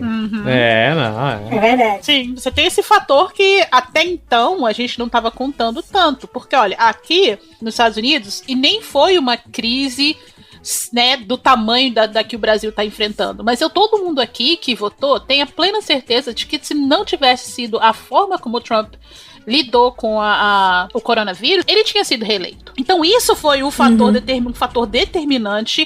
Tudo bem, houve uma reorganização, né, dos democratas, mas isso foi um fator determinante para que ele não fosse eleito. Então a gente ainda tem esse fator que a gente não sabe como que vai influenciar, né, nas próximas eleições. E eu acho que a tendência é de tornar a rejeição ainda maior com o tempo, porque assim, vamos falar que seja aprovado o auxílio ridículo de R$175. A gente vê a inflação galopante, todo mundo que vive no Brasil, que faz compra, sabe muito bem o tanto que o seu dinheiro não vale nada. A minha editoria. Né? Essa inflação galopante, se ela já pega a nós, que somos membros da classe média, de forma bastante brutal, quanto mais das classes pobres do Brasil, que são a esmagadora maioria do Brasil. Não existe discurso populista o bastante que brigue com a lata de arroz vazia. Vai chegar um momento que um vai brigar com o outro e um dos dois vai ganhar, né? A gente tem que pensar que, para além de toda a propaganda, foi-se eleito também na base de a gasolina vai ficar barato, o botijão de gás vai ficar barato, né? Então, assim, a gente tá vendo isso e uma crise que tem uma tendência de, com o tempo, ser majorada, né? Isso vai influenciar diversos fatores. Agora, eu não acho que... É aquela coisa, né? A gente tem que também entender o que um padrão de comportamento leva a fazer, né? O sujeito que age como um completo idiota durante 35 anos, a gente espera que durante 37 ele também agirá como um completo idiota, né? Então, assim, é uma pessoa que demonstra dia sim e dia também um déficit cognitivo terrível que não permite compreender perguntas e tomar decisões mínimas, né, e que é assessorado por pessoas que são tão ruins quanto ou piores, a gente tem uma tendência a acreditar que não vai ser nessa segunda metade, na pior crise possível econômica, no meio de uma crise sanitária global, que vai ter uma mudança qualitativa muito grande. Então, se a gente já viu muita merda até agora, à medida de que o desespero bata e as coisas piorem, as merdas vão aumentar e isso vai levar um discurso ser extremado. Mesmo porque ele não vai voltar atrás agora, né? Não vai voltar. Não vai. E ao contrário, agora é all-in. Agora é all-in. Né? Ele já entrou all-in no Trump, perdeu feio. E agora ele tem que entrar all-in até a tampa da borda. Não tem mais solução. E quanto mais ele fizer isso, mais ele desidrata a base, mais recrudesce a base que ele já tem. Se a gente for pensar historicamente, assim, contemporaneamente no mundo inteiro, são as bases dos partidos de tendência fascista, protofascista ou abertamente fascista ou fascistizante em todo o mundo, né? Os Le Pen na França tem 20% em qualquer eleição. Não vai deixar de ter esses 20%. Agora, o que vai conseguir ser feito a partir desses 20% é outros 500. Eu acho que atualmente o cenário, a não ser que tenha uma mudança muito grande, ele tende a uma ruptura. Lembrando que quanto mais se mostra a fragilidade das instituições, menos as instituições servem para segurar qualquer coisa. E eu tô sendo realpolitik total aqui no jogo político burguês, né? Então, assim, passou-se em muito tempo o tempo de institucionalmente se controlar algo, porque se abriu a perna institucionalmente desde o golpe, isso foi sendo cada vez mais escancarado para se tentar a implantação de um projeto neoliberal concentrador de renda. O que o projeto neoliberal concentrador de renda vai fazer? Vai concentrar a renda. É só ver o quanto a pobreza aumenta e o quanto os mais ricos estão ficando mais ricos, né? Se você pegar os milionários e bilionários do Brasil, a crise vem sendo maravilhosa para eles, né? Enquanto alguns 200 e tantos ficam de 263 mil ficam de mimimi, outros vendem caixões, né? Então, assim, existem setores da sociedade que estão lucrando vultosamente com isso. A questão é que, a partir do momento que a base da pirâmide vai ficando mais frouxa, a tendência é de ruptura institucional. Então, se chegar num ponto, por exemplo, na eleição, que veja que não existe uma possibilidade tamanha a rejeição, a tendência da gente ter uma pataquada à la Trump Civil War, igual a gente teve, né? Que, tipo assim, a guerra civil do Trump, que não foi encomendada, mas várias pessoas usavam camisas escrito Trump Civil War, que elas compraram antes, né? E assim, e vai ser aquele exército de flagelado de Darwin morrendo com tiro de bolinha estourando perto. Inclusive o vocalista do Acid Earth. E o vocalista do Acid Earth, Eu gostaria de aproveitar a interrupção aqui do amigo Camejo para destacar uma matéria que o Demore colocou aqui no chat. Vem, Demore, pra gente. Eu achei um mix muito engraçado. Rodrigo Maia, Ciro Gomes e Zeca Pagodinho assinam um manifesto que pede julgamento de Moro. Caralho, eu amei isso, cara. Já quero ver o Zeca Besteira de Rocage. Seu grupo de WhatsApp era errado. Você tinha que estar nesse grupo de WhatsApp aí.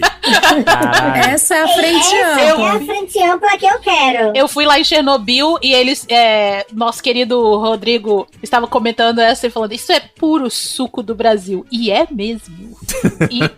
Você tem pela primeira vez, eu vou concordar? É mesmo. Imagina a cena, Zeca Pagodinho cantando, Rodrigo Maia ouvindo, descobri que te amo demais, caindo no choro. E o Ciro lá emocionado virando um copão de Brahma, dando tapinha nas costas dele. Isso que é frente ampla, entendeu? Cara, isso é projeto.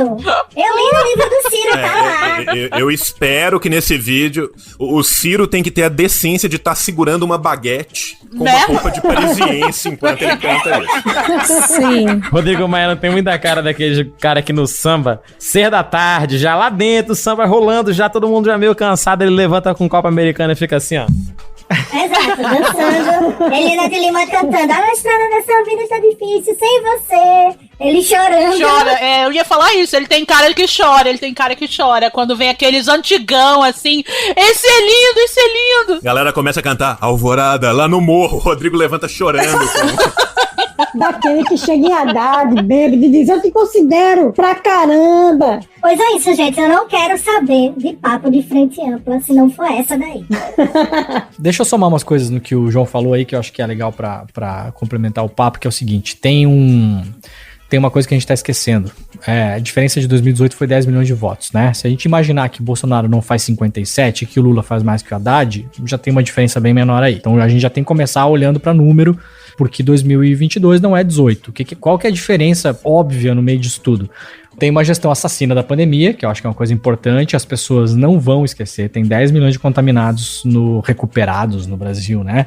Esses 10 milhões a gente tende a olhar como pessoas que passaram de boas pela coisa, e não é assim. Tem gente que se fudeu nesta porcaria de Covid, saiu com o pulmão comprometido, tá rolando sequela neurológica, fora as pessoas que perderam parente, perderam pai, perderam mãe. Tem um contingente de votos da saúde aí que o Bolsonaro vai se fuder. Ele vai conseguir enganar uma parte dessa galera, dizendo que é culpa dos governadores, mas eu até acredito que não é nem a maioria, tá? Acho que tem uma pandemia na frente.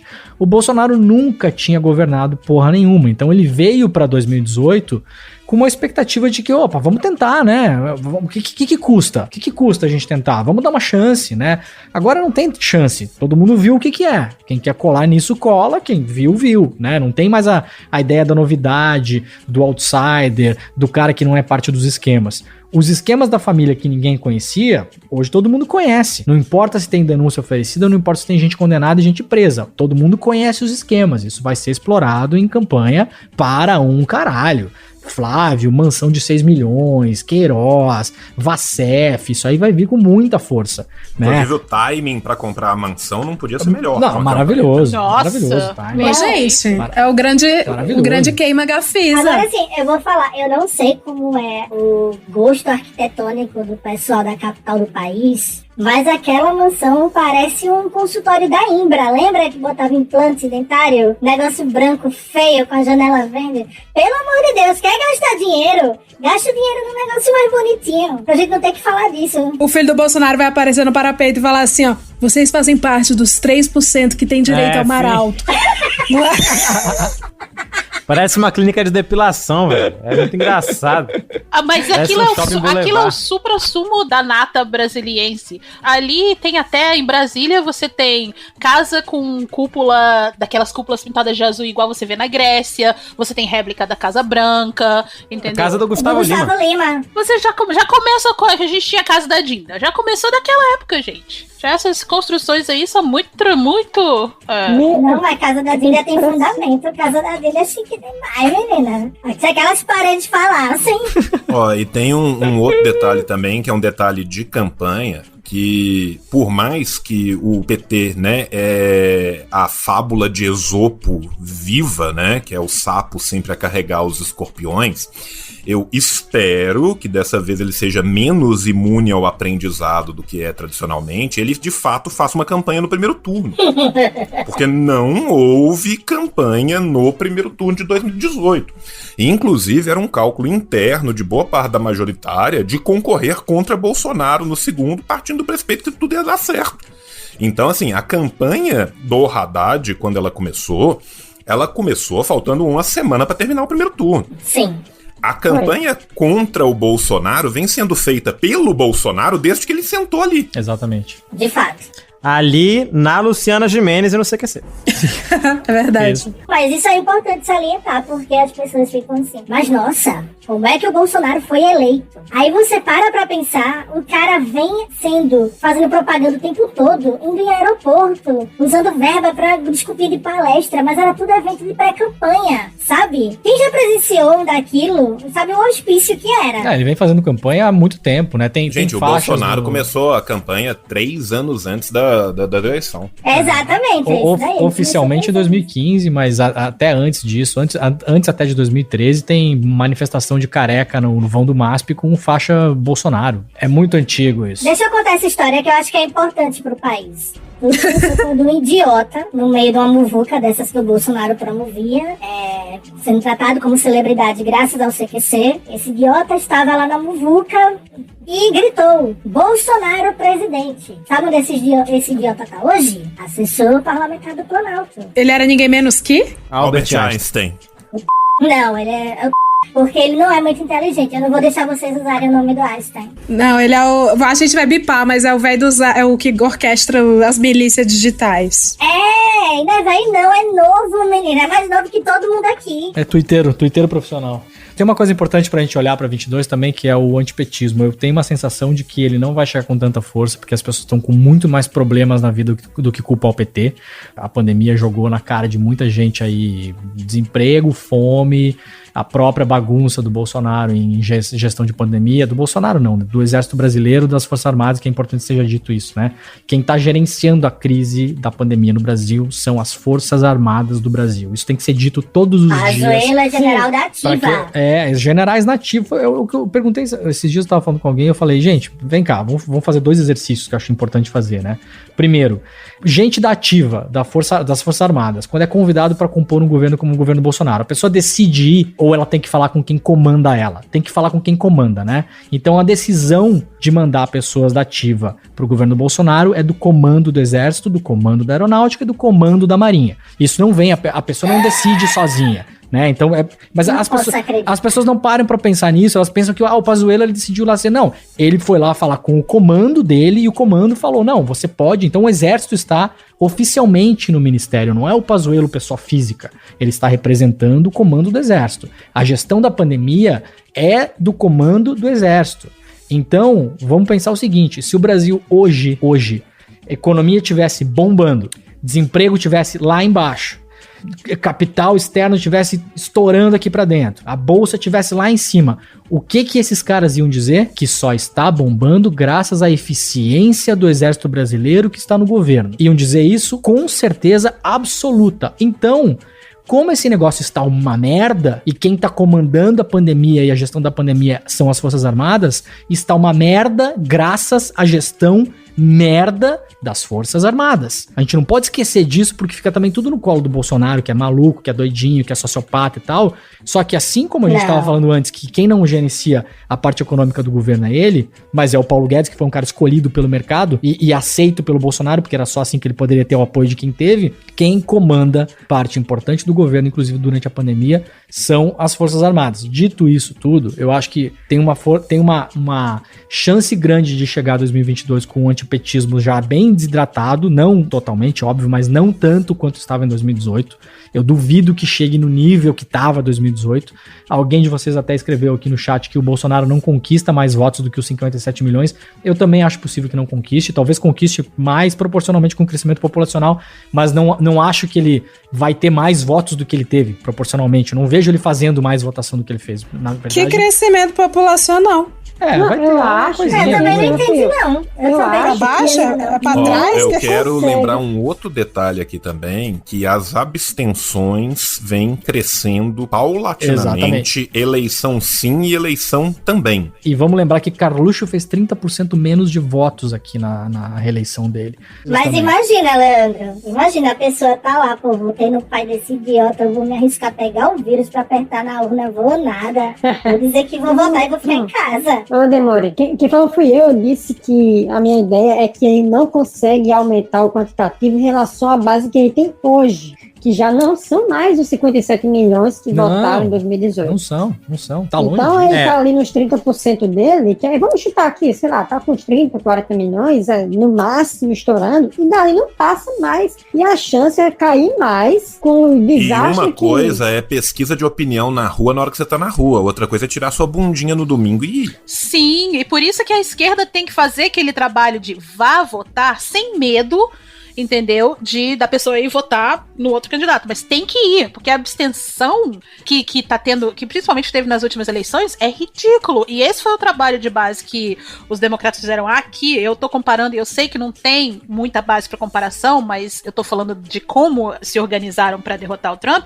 Foi tirando o povo de casa para ir votar, batendo de casa em casa, distribuindo panfleto e assim, não importa em quem você vai votar. E isso é que a gente precisa fazer no Brasil. Tem um exemplo naquela questão da Cambridge Analytica, que tem uma campanha que a Cambridge faz, que passa no documentário lá da rede social, que eles fazem uma campanha num país asiático, eu não me lembro se foi Filipinas, onde foi, que justamente a campanha que eles fazem não é para as pessoas votarem no candidato pelo qual eles foram contratados, é para as pessoas não irem votar. Eles fazem uma campanha pela abstenção. E eles ganham a eleição fazendo campanha pela abstenção. Acho que é uma coisa bem importante que vocês falaram agora, que a gente tem que ficar de olho. E essa campanha era direcionada para o público de um partido apenas. E para os jovens. E nisso vem um outro detalhe, né? A crise não vem sendo gerida da forma genocida que ela vem sendo gerida por um acaso. Quanto mais se demorar para gerir a crise, quanto mais tempo as pessoas forem impedidas de se organizarem socialmente nas ruas, melhor. Porque imaginemos que a gente tivesse uma vacinação eficiente. Não tem marcha na Paulista, né? É exatamente isso, não tem marcha na Paulista. Então, assim, se eu consigo, né, fazer com que a crise vá até o final do ano que vem, eu diminuo e mitigo a pressão popular nas ruas. Agora, isso é uma aposta complexa, porque a partir de um certo momento, a corda rompe. A pergunta é, romperá? Bom, aí depende de quem, da turma do dinheiro, que tá começando a perceber que o cara tá dando prejuízo. Eu tenho uma pergunta para Tesouro, Jair e Regretes, que estão sempre nos grupos de Chernobyl. Davi Neymar fez uma thread, ele também frequenta esses grupos, e aí eu tava lembrando dessa thread dele enquanto o João falava, enquanto o Demore falava, sobre os novos argumentos, que não são tão novos assim, da nossa direita conservadora, de até resgatar antipetismos e tudo mais, diante do cenário de hoje/ontem, né? Foi ontem que o Fachin anulou as condenações do Lula. E aí tiveram alguns resgates aí de argumentos que eu achei bizarros e um novo. Mas eu queria saber primeiro de vocês o que é que vocês andaram vendo. Tá, aí eu vou chamar a atenção para uma coisa curiosa que eu acho que todo mundo que está ouvindo aqui deve ter visto nas redes sociais aquela campanha do Bolsonaro e aquelas campanhas correlatas do mesmo grupo, que são campanhas que estão associando a falta de governo com algumas coisas do cotidiano, como, por exemplo, o fato do arroz e da carne tá caro pra cacete. É uma campanha que pegou muita atração nas redes sociais como um todo, e aí foi retweetado pela galera da mídia, pelos twitteiros e pelas celebridades globais também. Então, teve uma capilaridade imensa. Aí, 1 ou 2 dias depois, o Eduardo Bolsonaro e outros bolsonaristas, eles publicaram uma campanha, uma versão do vídeo do Bolsonaro, que era o Custo Bolsonaro, mostrando a visão deles, a visão da extrema-direita, do que tinha sido o governo até agora. E se você olhar o vídeo, é uma coisa vergonhosa, que é a mesma narrativa que eles vêm tentando vender desde 2018. Então, inclusive, tem até uma pessoa aqui no Twitter que falou que seria interessante ver eles tentarem fazer um novo, que eles não iam conseguir, porque eles gastaram todas as narrativas naquele vídeo. Que é aquela história de acabou a corrupção, a história de que ele é o patriota, aquela merda toda. Quem estiver curioso, inclusive recomendo que vá no perfil do Eduardo Bolsonaro, que o cara levou uma sova. Quando eu vi todos os comentários, eu gosto de fazer isso de vez em quando, para ter uma noção de como está a base de apoio deles. Todos os comentários naquele vídeo era de gente descendo a lenha, porque ninguém mais está caindo nessa ladainha. que foi uma conversa que muita gente caiu de graça em 2018 por causa daquele antipetismo que começou a ser gestado em 2016 e que qualquer coisa para tirar o PT estava valendo. Hoje em dia a galera está notando que o preço para se tirar o PT a qualquer custo está aí e está aumentando a uma taxa de quase 2.000 vidas por dia. Então, as falácias que nasceram e que foram gestadas em 2018 não estão sendo mais suficientes, pelo menos ao meu ver, para alimentar a base que votou em 2018. Vamos ver se eles conseguem gerar alguma coisa nova para manter essa base organizada até o final do ano que vem. Porque a gente acompanhava, principalmente em 2019, que sempre que acontecia alguma coisa grande que poderia causar algum tumulto no governo, demorava em torno de algumas horas ou até no máximo um dia, e a narrativa de uma forma ou de outra se organizava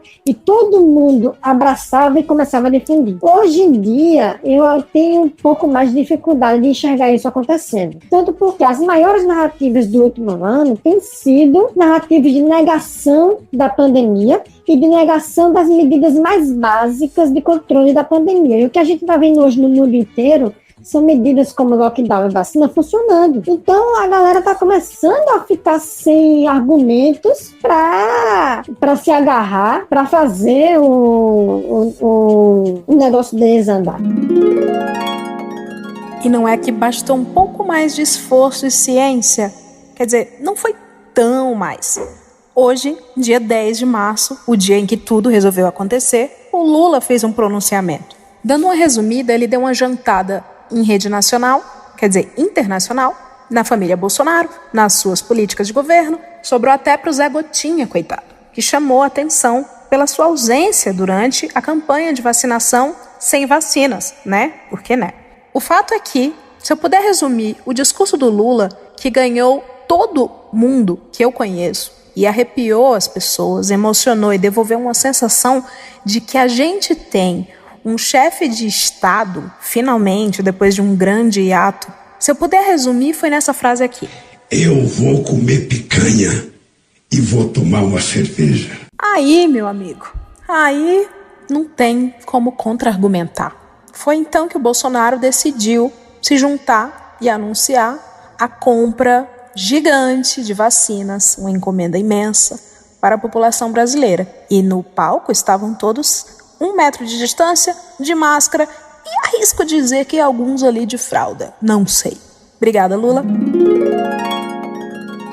Mas, tesoureiro, eu vou fazer só vou discordar só um pouco, fazer um adendo também, que a gente que... Você vê, lá em Chernobyl você tem 3 grupos, a base do bolsonarismo se dividiu em 3 grupos. Os fanáticos, que tornaram o bolsonarismo uma seita mesmo, que eles não vão largar, não importa o que aconteça, nunca a culpa vai ser do Bolsonaro, então eles vão continuar. São os velhos da Paulista? Cara, são os velhos da Paulista, enfim. É aquele pessoal que não interessa o que o Bolsonaro fizer, tadinho, ele não consegue fazer nada. O Supremo não deixa de fazer nada, o Congresso não deixa de fazer nada, então ele é sempre um coitado. Então, esse pessoal não sai, não larga o osso, vai continuar lá. Aí você tem o pessoal que apoia o Bolsonaro e critica algumas decisões do Bolsonaro, mas ainda assim apoia o Bolsonaro. Então você vê o pessoal que não gostou do Cássio ter ido, que não gosta do Aras, que critica, entendeu, algumas decisões. E aí você tem a parcela do Vem Pra Rua, do MBL, dos liberais,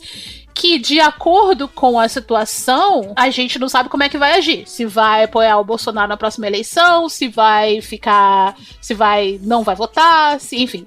E você tem também os filhos do Moro, né? Que é uma parcela que se tornou bem pequena, aliás. Eu pensei que quando o Moro e o Bolsonaro tiveram aquele fallout, que ia ser muito maior a parcela de todo mundo que dizia que ter votado por causa da Lava Jato, blá, blá, blá. Não, mentira, não foi porra nenhuma.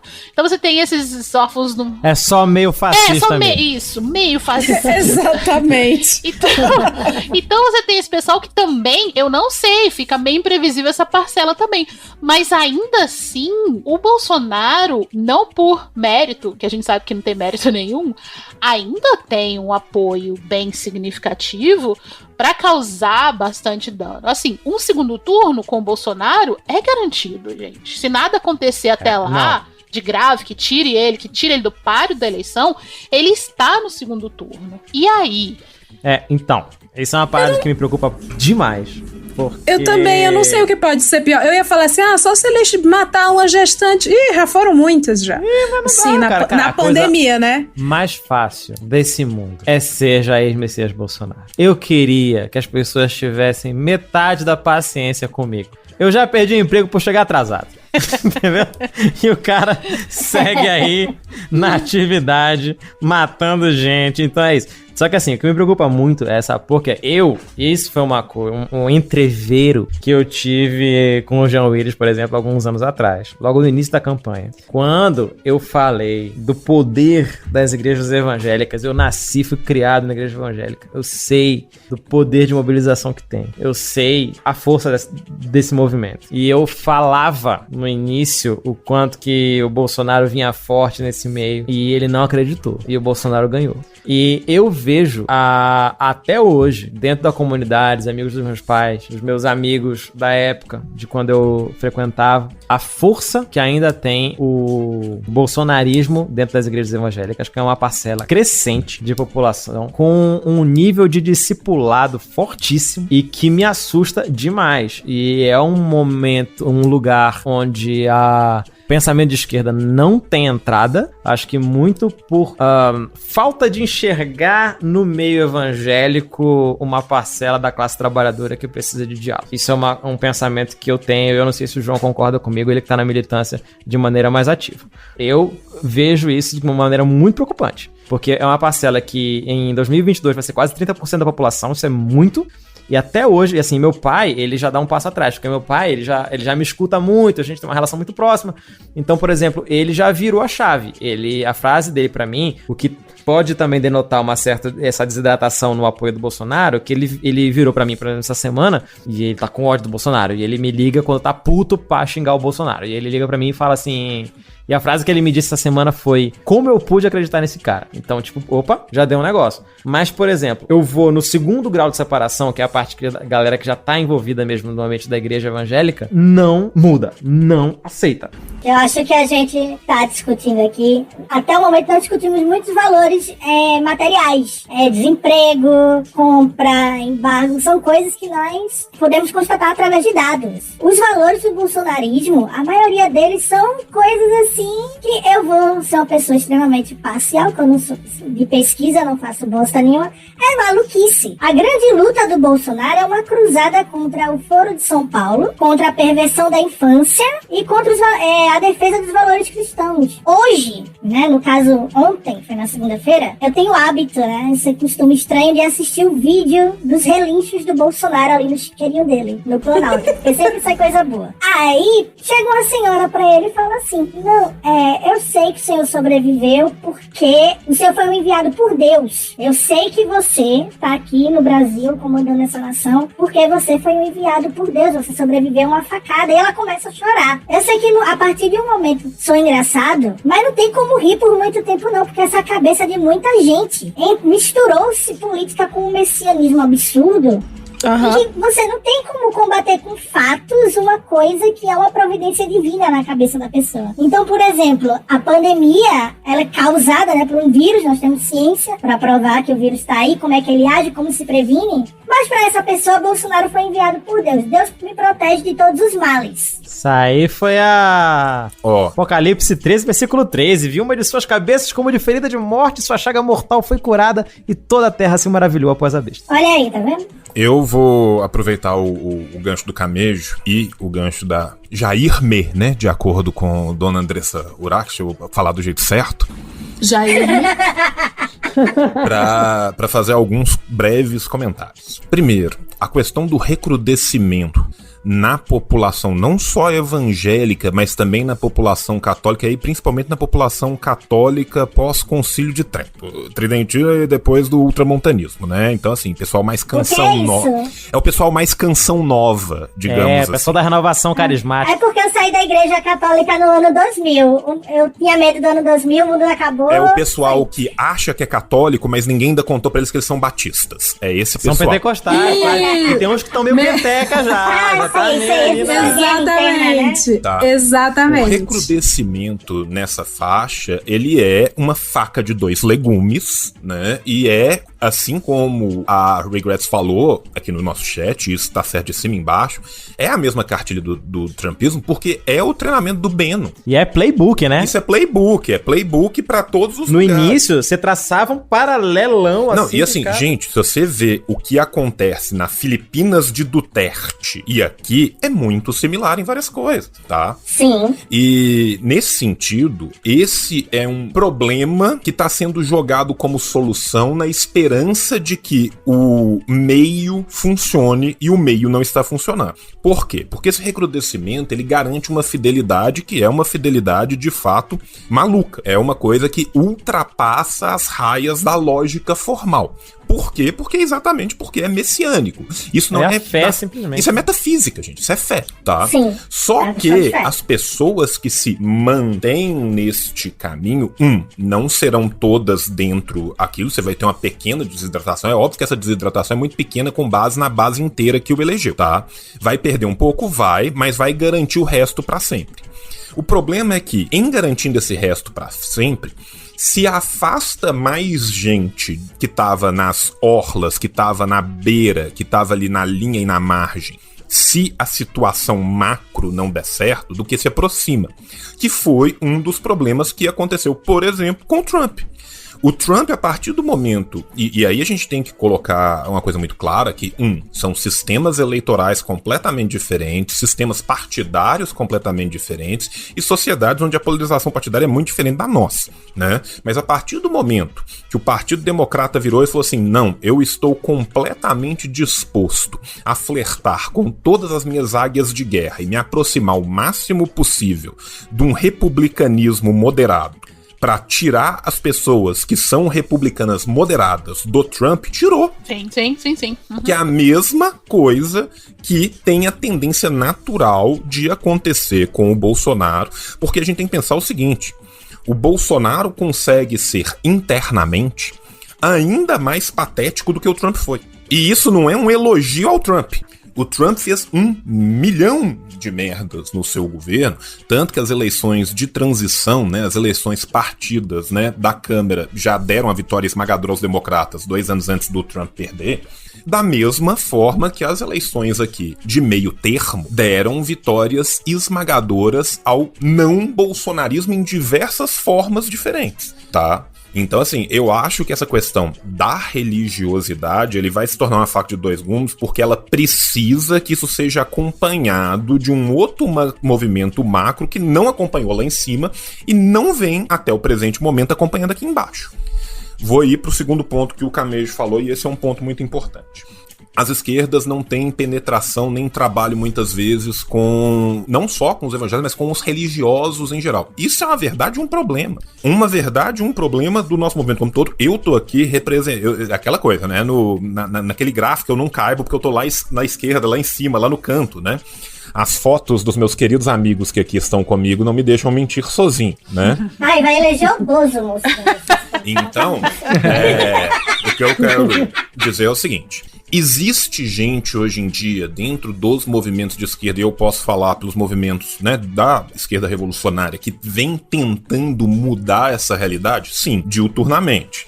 Né? Não só com trabalho prático, como também com trabalho teórico. Existem diversas pessoas dentro da esquerda que vieram de fundos religiosos, autores que muitas vezes eram muito pouco conhecidos no Brasil, e existe um trabalho de publicação desses autores, que é a parte teórica, e existe a parte prática, né, porque a gente segue a tese 11, né, muito já foi dito sobre o mundo, é preciso mudá-lo, de aliar a teoria à praxis e adentrar nesses rincões que muitas vezes a esquerda não adentra. Agora, isso é um trabalho que é para ser colhido a médio prazo, né? O Lenin falava uma frase... A hora de ter entrado já passou. Já passou. Só que é melhor entrar tarde do que entrar nunca. Claro, né? claro. O Lenin falava uma coisa que é muito interessante, que perguntaram para ele sobre a questão da religiosidade na União Soviética pós-revolução, e ele virou e falou assim, olha, eu não importo para onde o trabalhador quer ir depois que ele morra, desde que ele esteja organizado enquanto ele é vivo. Isso é uma visão muito pragmática, que muitas vezes é completamente negligenciada por parte das esquerdas, mas que é um trabalho também que tem que ser feito com algum cuidado, leia-se PSOL e deputado Daciolo, né? Porque também existe um tanto em que isso é passível de abertura, antes também que chegue o momento aonde você tenha um deputado cavalgando em volta do cenário para expulsar, do Senado e da Câmara para expulsar Satanás. Né? Olha, a essa altura, João, tô aceitando qualquer coisa, entendeu? Não, sim, eu entendo. Mal não vai poder fazer. Não, o que eu tô te falando é isso. Esse é um trabalho que é importante. E outra coisa, gente. Companheiro é quem divide o pão. O companheiro é exatamente quem divide o pão. Se você chega em qualquer pessoa, e aí não é eu que sou de esquerda revolucionária, ou... Não, se você chega em qualquer ser humano da Terra e fala assim, tu é um imbecil, você tá ligado com essa merda que tu acredita aí? Imbecilidade, seu cuzão do caralho, idiota. Agora vem comigo que eu quero te fazer ler uma coisa. Ninguém vai, gente. Sabe? Então, assim, existe um velho ditado romano que fala que moscas são capturadas com mel e não com fel. Né? Por mais horrível de realpolitik isso seja, a verdade é que não há como você convencer uma pessoa de te escutar e te acompanhar por um caminho alternativo se você começa achincalhando essa pessoa. Isso é uma forma de diálogo que tem que ser mudada, né? Hoje, não é ontem. Inclusive, é uma forma de diálogo que, para nós que somos da esquerda revolucionária, é no mínimo antileninista, sabe? Você não se aproxima. Claro. Mao Zedong falava claramente servir ao povo de todo coração.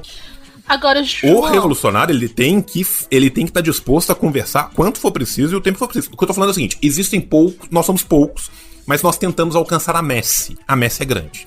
Gente, a gente tem que pensar que durante todo o período de recrudescimento dos golpes da CIA na América Latina como um todo, boa parte da Igreja Católica salvou da morte milhares e milhares de militantes de esquerda. Não só a Igreja Católica, como várias igrejas pentecostais e neopentecostais. Depois dá uma olhada, tem um seguidor meu que mandou ele produziu um vídeo muito legal, e eu vou atrás desse vídeo e vou te mandar, que ele fez um trabalho sobre o papel das igrejas evangélicas de São Paulo durante o golpe militar. E o quanto houve o apoio maciço das igrejas evangélicas, principalmente, por exemplo, da Igreja Batista da Vila Mariana, onde vários militares iam falar nos cultos, davam palavra e testemunho nos cultos, em favor do golpe. E reforçando esse caráter reacionário mesmo das igrejas. E é muito engraçado isso, porque você não tem... é uma coisa que... A ideia da cristandade de ele veio para libertar os cativos dialoga muito com o pensamento da esquerda revolucionária, né, cara? Da liberdade do trabalhador ali. E esse viés, ele não é aproveitado... Não, mas aí a gente tem que entender que a institucionalização da religião é diferente do profetismo religioso, né? Sim. O profetismo, ele de fato vai estar muito mais próximo dessas ideias de libertação da humanidade como um todo do que a institucionalização. A institucionalização se dá muito mais via neopentecostalismo do Antigo Testamento e ortodoxia católica pós-concílio de Latrão, ou seja, dos sinóticos do Novo Testamento, que já vão clipar boa parte do que havia de um pensamento mais libertário em detrimento de um pensamento paulino, né, do que propriamente das partes mais libertárias da religião. Tanto que se a gente for pensar, São Francisco não foi anatematizado por uma questão de apoio popular na época. Porque você tem documentos da Igreja Católica que a dúvida era, vai virar santo ou nós vamos proscrever ele para sempre? Exatamente porque ele buscava um cristianismo primitivo. Canoniza ou queima, exatamente. Não, mas é porque tem a questão também você toca nesse assunto da institucionalização, você falou do neopentecostalismo, né? Eu acredito muito isso a um movimento que aconteceu nos últimos 8 anos, talvez, que eu vi muito isso. Que foi, antigamente, as igrejas evangélicas, elas tinham eles tinham um pensamento que eles eram a eclésia, né? Eles eram voltados para a igreja primitiva, onde havia um estudo das escrituras de forma até crítica e contextualizada. Com o tempo, com a ascensão da igreja neopentecostal, as EBDs, que a gente chamava, que era a Escola Bíblica Dominical, foram acabando e foi se transformando numa relação onde o pastor, que era o ministro da igreja, meio que ditava tudo ali para a membresia. Então, o pensamento crítico que você falou do apostolado ali do estudo virou doutrinação mesmo, de onde o interesse do ministério na figura do pastor presidente era reverberado ali pela membresia inteira. E isso é um fenômeno que o pastor... É por isso que hoje o Bolsonaro... aconteceu isso há 3 meses atrás, vou dar uma olhada. Mas teve transmissão oficial pela Rede Brasil no YouTube do Bolsonaro em culto de ação de graças ao presidente da Assembleia de Deus no Brasil. E ele tava lá e foi aquela festa. E era um negócio bem sério, assim. Eu tava falando com uma pessoa aqui enquanto vocês estavam... Eu não tava desatento, tá? Eu tava ouvindo com muita atenção, inclusive muito interessado, porque realmente tem uma parte... Vamos lembrar que tem uma parte desses votos, né, o pentecostais, que são compráveis, né, gente? Você compra os apoios que o Lula e a Dilma já compraram em eleições anteriores, né? Então tem até uma parte muito prática disso, que não passa só pela metafísica e pela fé, né? Os Malafaias e etc, eles estão sempre... Você vê a ascensão da Record durante o governo Lula e Dilma. Exato. Linda. A Dilma foi na inauguração do Templo de Salomão, né? Não vamos esquecer nunca disso, né?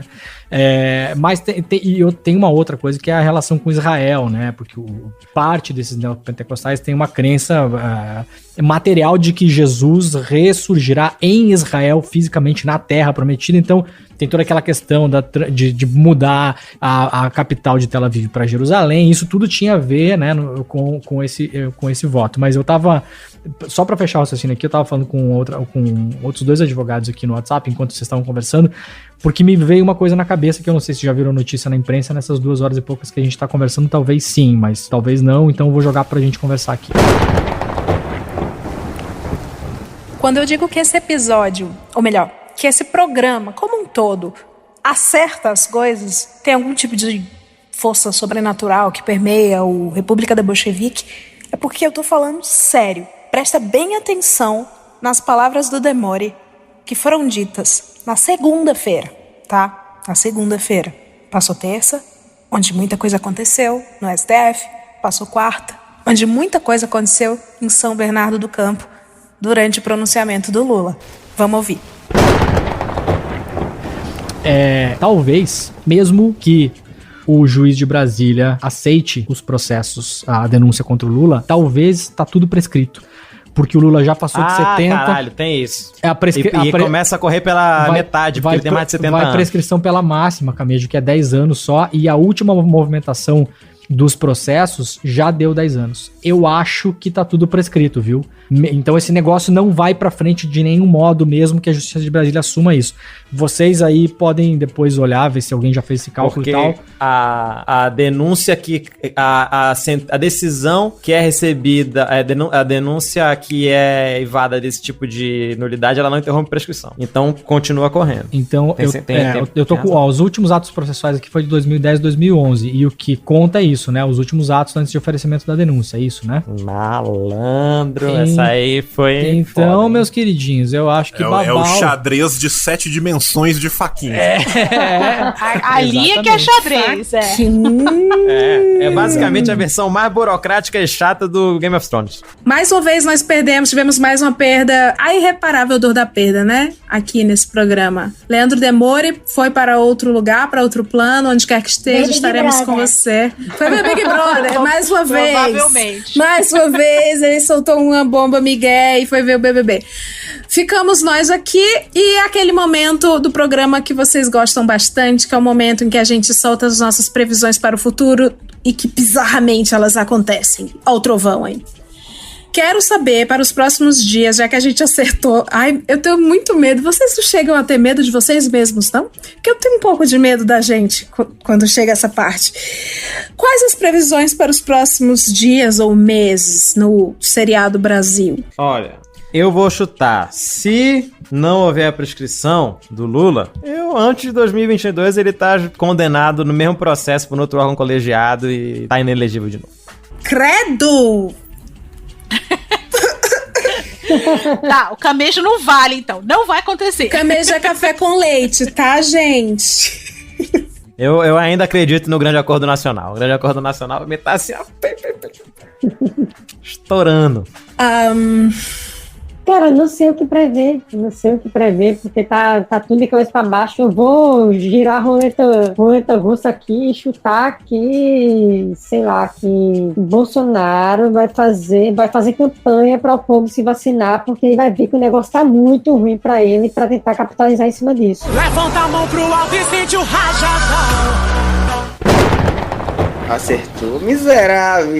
Ah, não, tesoureira. Essa aí você tá jogando alto, hein? Bolsonaro vestido de Zé Gotinha.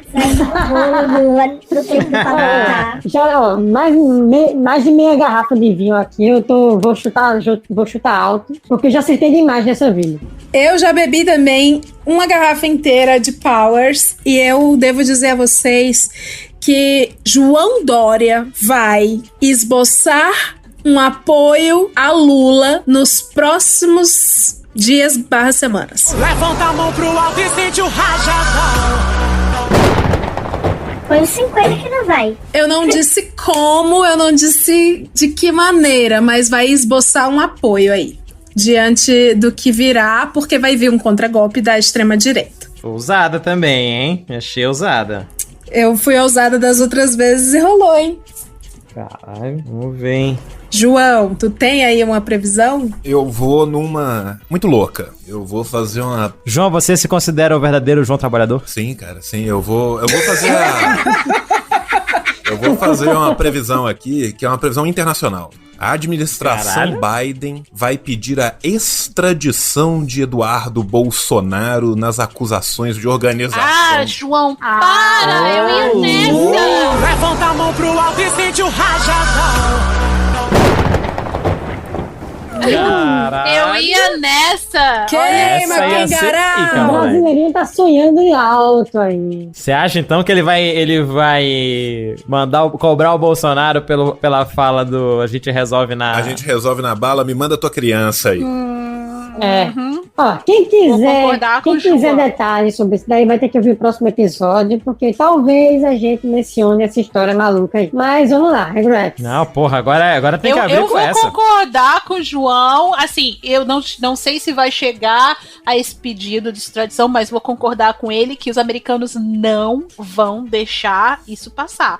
Porque do jeito que tá acontecendo aqui, a caça aos responsáveis, aos incitadores, aos participantes, a coisa tá ficando cada vez mais feita, indo cada vez mais fundo. Então, assim, não acho também que o governo Biden vai deixar isso desse jeito. Eu acho que vai espirrar feio aí no bananinha, no Duduzinho. Então quer dizer que tá pegando pra todo mundo que não é o Trump, tá pegando. Tá pegando pra todo mundo que não é o Trump. Todo mundo que... menos o chefe. Bicho doidão esse aí, hein? Porra, esse aí eu tava meio por fora. Vou dar uma lida sobre isso. A coisa não tá indo. Então, assim, começou a reportagem, começou pequena, e começou desde o dia 5 de fevereiro, que tá tendo reportagem nesse sentido, com relação ao que o Eduardo Bolsonaro tá fazendo lá, e agora tá mais ainda. Então, concordo com o João que a coisa não vai...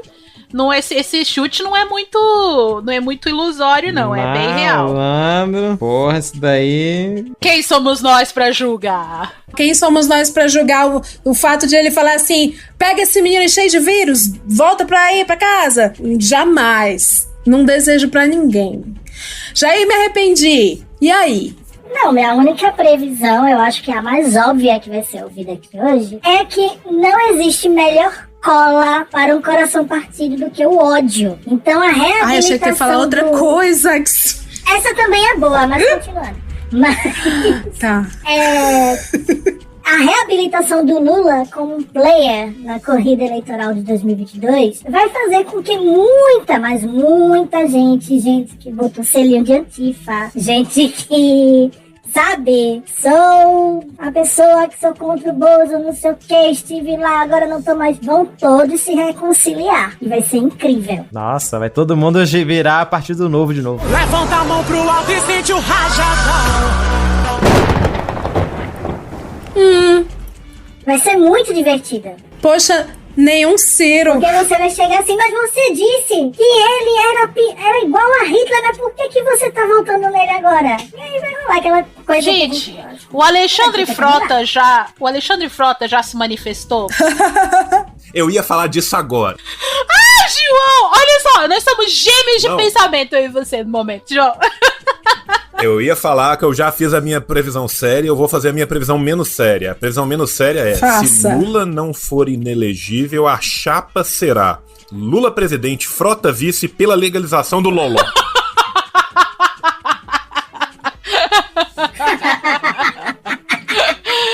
Não, mas veremos esse apoio aí, hein? Veremos esse apoio incondicional do Frota. Só um adendo lúdico aqui no podcast. Vocês viram a campanha que o Frota tá engajado no momento? Não, eu vi a Joyce. Ele está fazendo blitz pra fechar a aglomeração. Ah, gostei. Ele está fazendo mais que o Pazuello. Ô, Jair, vi a jornada do herói, assim como Joyce Hasselman ontem acenou para a esquerda brasileira. Ela fez o que ontem? Tu não viu Joyce Hasselman? Claro que tu viu. A última que eu vi dela foi a receita do... Bolinhos fit. Eu acho que era sobrecoxa de frango. A última que eu vi dela foi a Folha noticiando que a Taurus ia vender arma rosa e tava a foto dela com o rifle apontando assim. Não. Por causa do Dia da Mulher. Vejam aí, tinha homenagem importante. Não foi isso não. Foi ela dando RT no Gustavo Mendes, que é o comediante que faz a Dilma, e falando assim, meu Deus do céu, parece... Eu vou atrás disso, tá? Mas ela acenou claramente para a esquerda. Joyce comunista é real. Não, eu não tô achando que a Joyce vai enviesar ao comunismo à esquerda. Eu acho que a Joyce, ela tá caminhando uma trilha muito boa pra emplacar uma vaga na TV Gazeta. O Instagram dela tá... ela escreveu... Post é o Gustavo vestido de Dilma, zombando de quem bateu panela, escrito gasolina 5,39, etanol 3,44, gás de cozinha R$90. A Joyce comentou, duro ver isso, rir da piada, mas pior que é verdade, em caixa alta. Olha aí, ó. Mas o mais importante, ouvinte, que você não pode deixar de saber, é que as páginas de fofoca do Instagram, aquelas focadas em quem usa filtro e quem não usa, encascaram na Joyce, disseram ela tá usando filtro na barriga e na cintura. E ela não tá. Essa não é dela. Vocês não acreditam no que ela fez. Ela foi e gravou um vídeo. Não, eu não tô usando filtro não. Olha aqui, ó. Ela vira de costa, mostra as costas, sem nada de gordura. Ela ainda disse que tem um pouco aqui nas costas e que vai perder com 1 ano de malhação, mas que se não perder vai fazer cirurgia. Então assim, TV Gazeta, ela tá na trilha. Imagina esse programa Joyce Ronivon na sua tarde. É sério, João? É sério? Joyce virou blogueirinha fitness, tá? É só seguir @bem-estar com Joyce, é o perfil fit dela. Ela ensina bolinhos fit, exercícios, looks maravilhosos e truques, além de frases motivacionais. E a panaceia da Joyce, que é o grande caldo proteico. Não, a Joyce vai suceder a Palmeirinha. O que eu tô dizendo é que a Joyce vai ocupar o lugar da Palmeirinha. Ai, não. Imagina, vai abandonar. As comidas tudo com chia, que é credo. Não, e a gente comeu uma bola aqui falando da questão do Lula, que eu acabei de ver no UOL aqui o posicionamento do grande Cirão da Massa. Eu ia falar, poxa, nem um Ciro aqui nessa... A gente nem falou do que o Ciro falou da Dilma hoje, mas...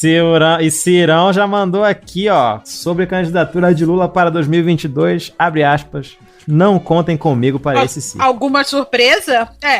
A gente não pôde contar em 2018, ele foi pra Paris, ele foi comer croissant. Só lembrando também que hoje teve a grande homenagem do presidente a todas as mulheres, anunciando que ele talvez entre pro Partido da Mulher Brasileira. Sim, PMB. De mulher pra mulher, Marisa. Partido da Mulher Brasileira que tem 3 deputados eleitos, 2 homens, uma mulher. Dois são homens. Cuja pauta é antifeminismo, vale mencionar. Antifeminismo. Ah, mas ele deve mudar o M aí pra outra coisa, que ele é bem familiar. Só pra pontuar, há uma tradição nos partidos brasileiros de adotarem nomes que correspondem ao exato oposto do que eles são de fato. Aí temos democratas, progressistas, Partido da Mulher Brasileira que só tem homem, daí vai. Partido Novo que só tem ideia velha, entendeu? Verdade. Feitas as previsões, agora é com você, ouvinte. Você vai ficar atentinho aí nas manchetes. E aí você vai ver uma coisinha, uma besteirinha que a gente acertou. Você vai, tagueia a gente, diz assim, nossa, Vou construir imagens suas, bustos e adorar bezerros de ouros em sua homenagem. Leila, João, Tesoureiro, Vitor, todo mundo. Enquanto isso, a gente vai adivinhar o perfume dos dois convidados, Vitor Camejo e João Carvalho, né? Que é uma parte muito séria do nosso programa. Eles, por favor, não digam nada. Não digam nada.